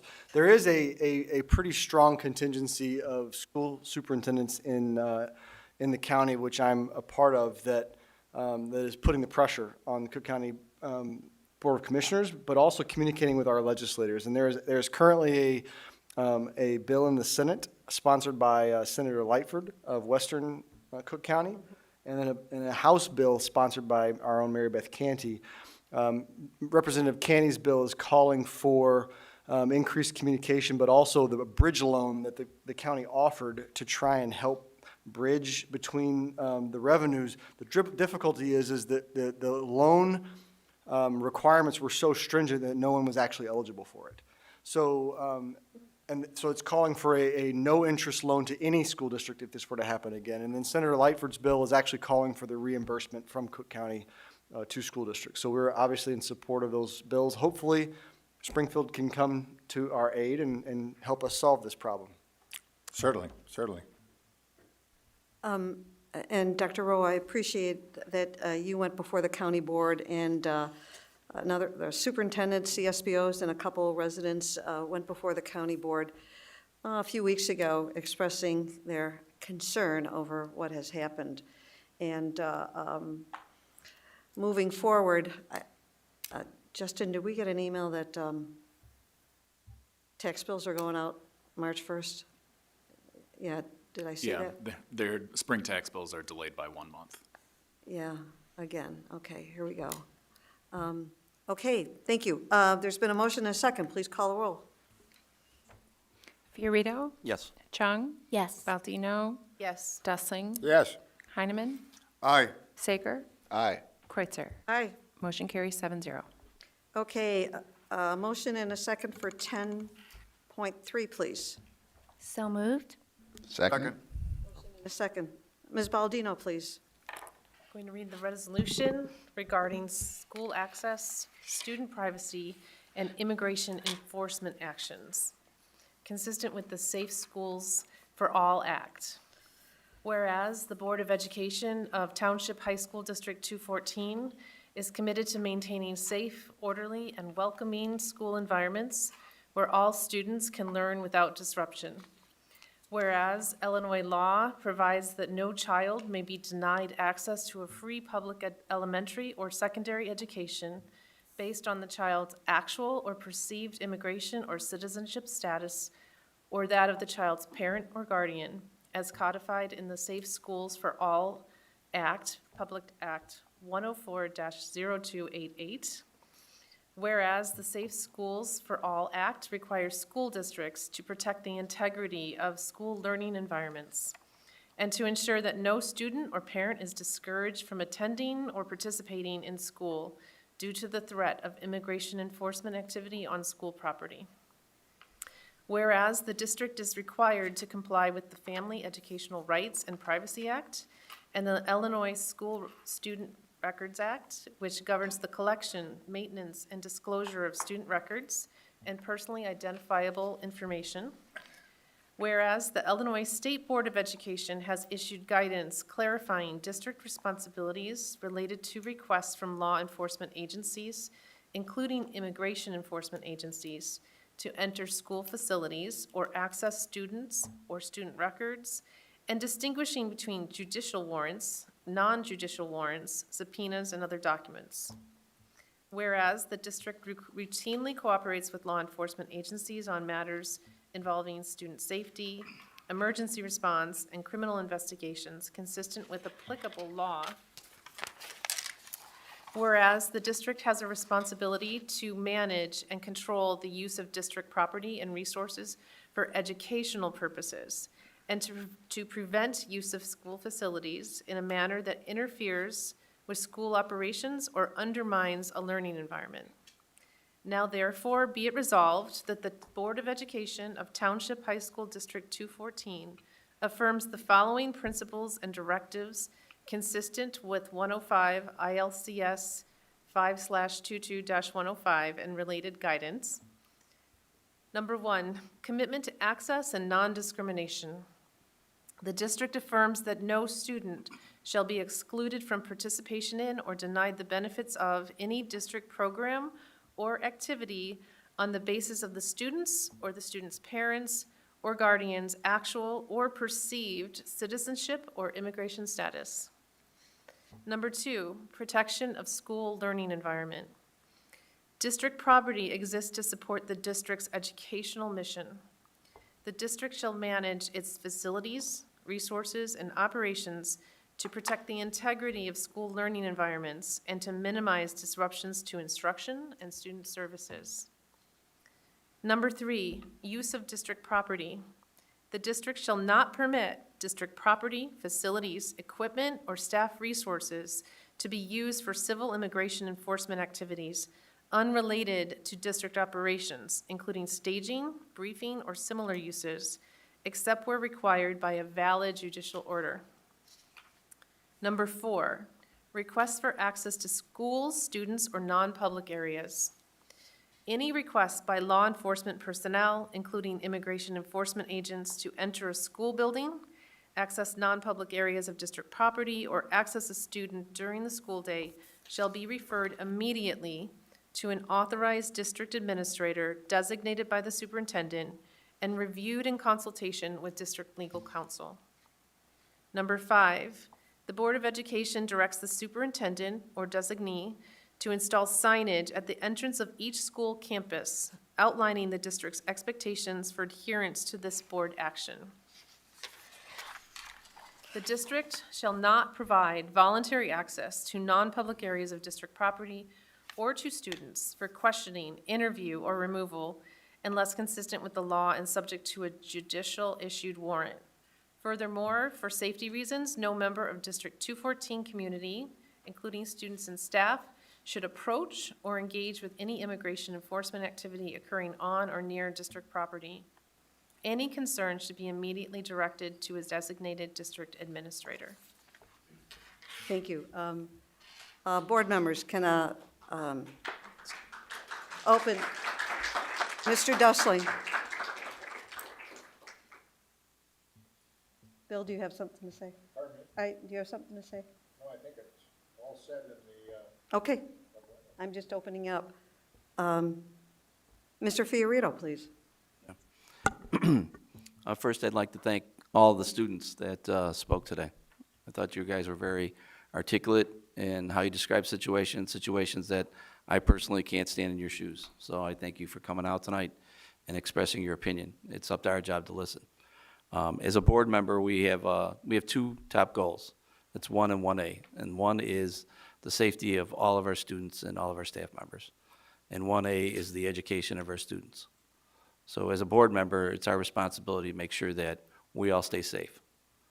And I think this resolution does that. I would hope that we would continue to be vigilant and seeing what we see and making sure that we look out for each other. That's really important, and all of you tonight looked out for each other. So I thank you for coming tonight. Thank you. Mr. Heineman, anything? No? Dr. Sager? So I'm glad to support this resolution. It's necessary to reduce the fear felt by students, family, and staff, and to prevent disruptions to the learning environment. It will clarify and communicate the policies of the district by putting to rest some misconceptions around the role of the district and the use of its property. The resolution affirms District 214 as a community that is welcoming to all students, families, and staff.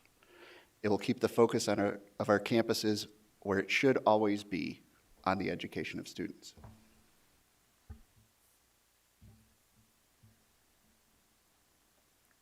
Dr. Chung? Yes, I just also want to echo everyone's appreciation for people who came tonight to speak, as well as sent us comments. Exactly like what was said, in every decision that we make, it ultimately centers on our students and providing our students with a high-quality education that prepares them for life after high school.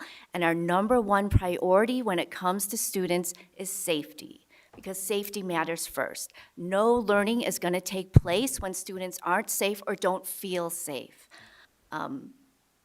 And our schools cannot function effectively if students are afraid to attend. And part of protecting our students is protecting those learning environments and ensuring that all district property remains under district control to the furthest extent possible and is safe, secure, and focused on education. And that is the intent of this resolution. We understand that there are limits to the actions that the district can take when it comes to a federal agency.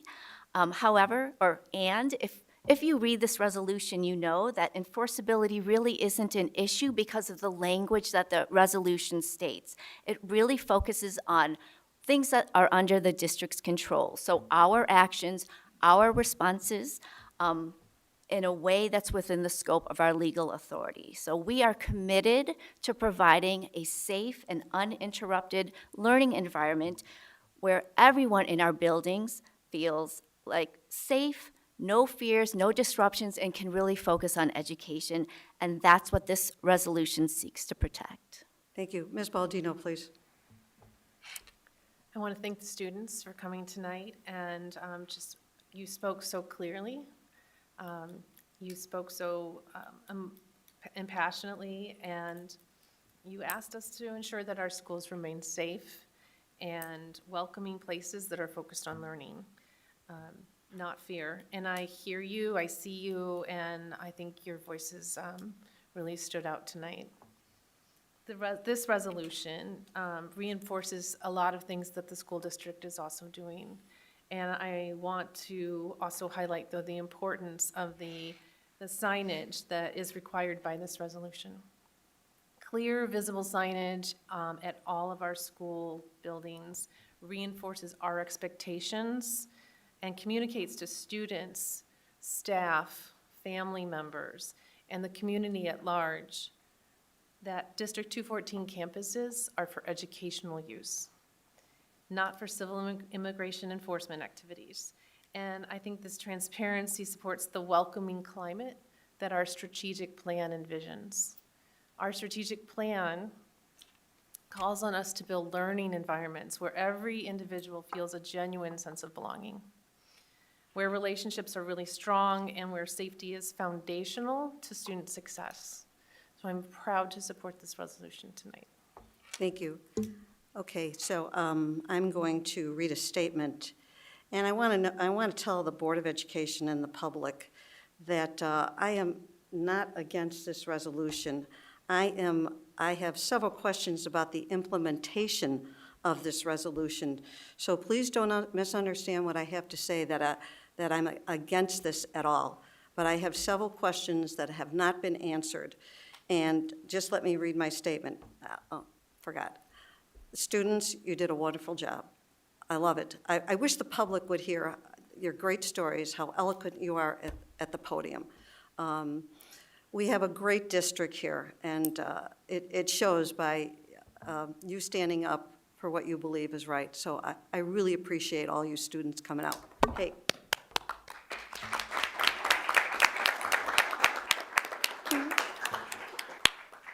Okay. I understand that 2 Board of Education members have requested that this resolution be brought forward for a vote.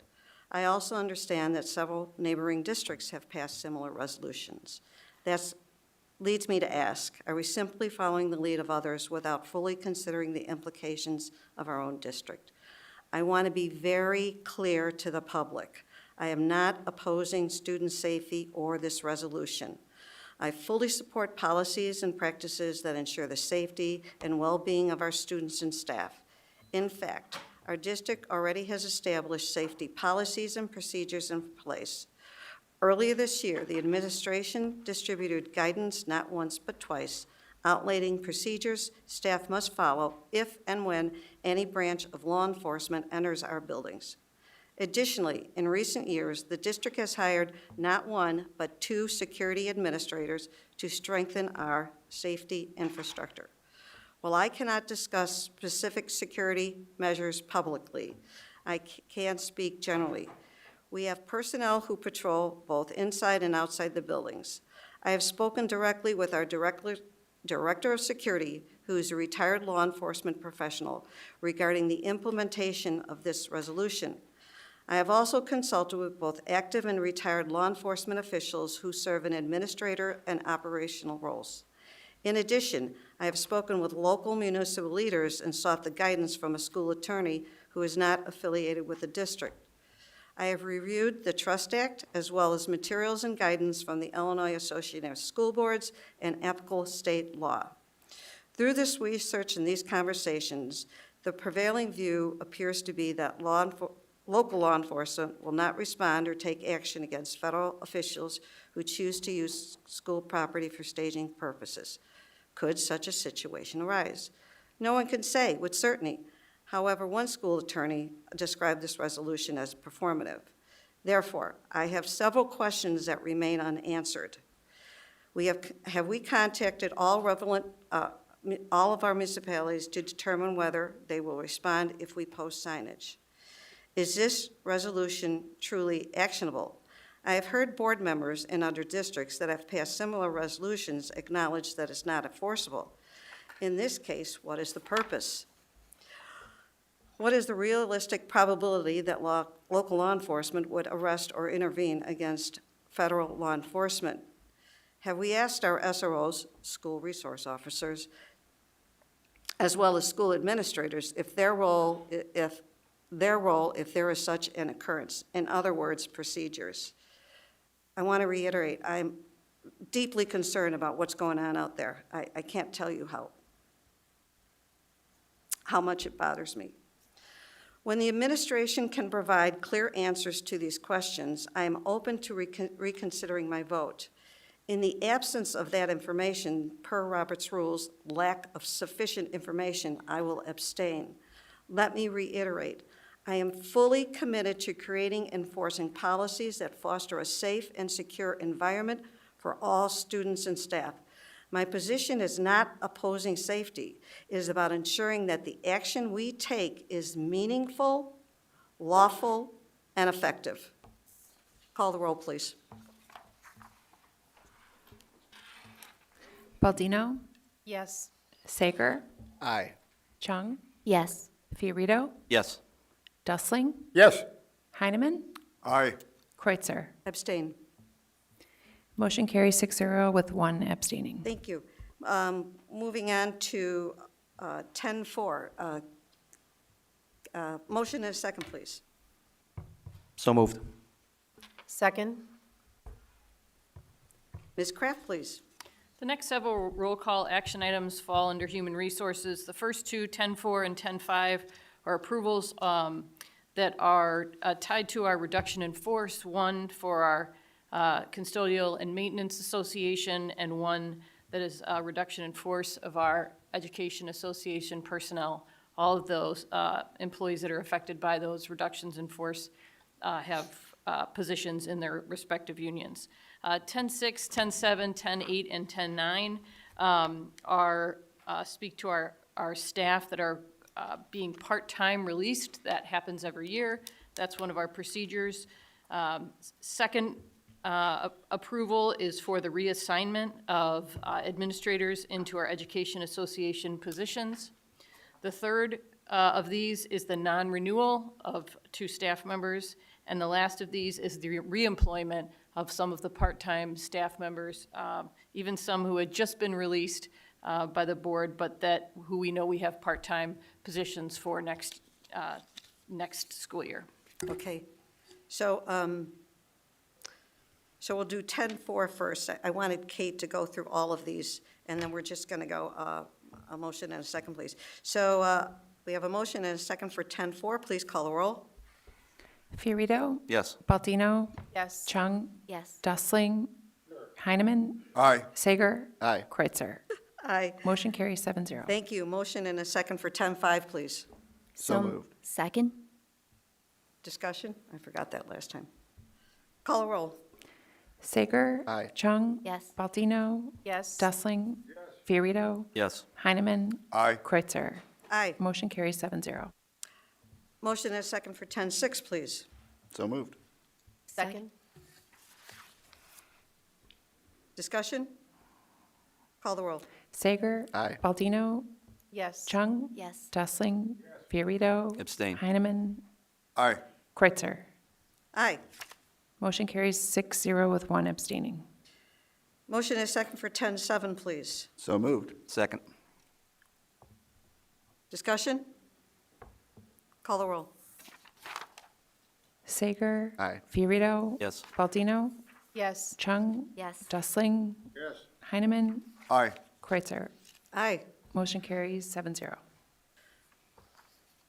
Motion and a second for 10-8, please. So moved. Second. Discussion? Call the roll.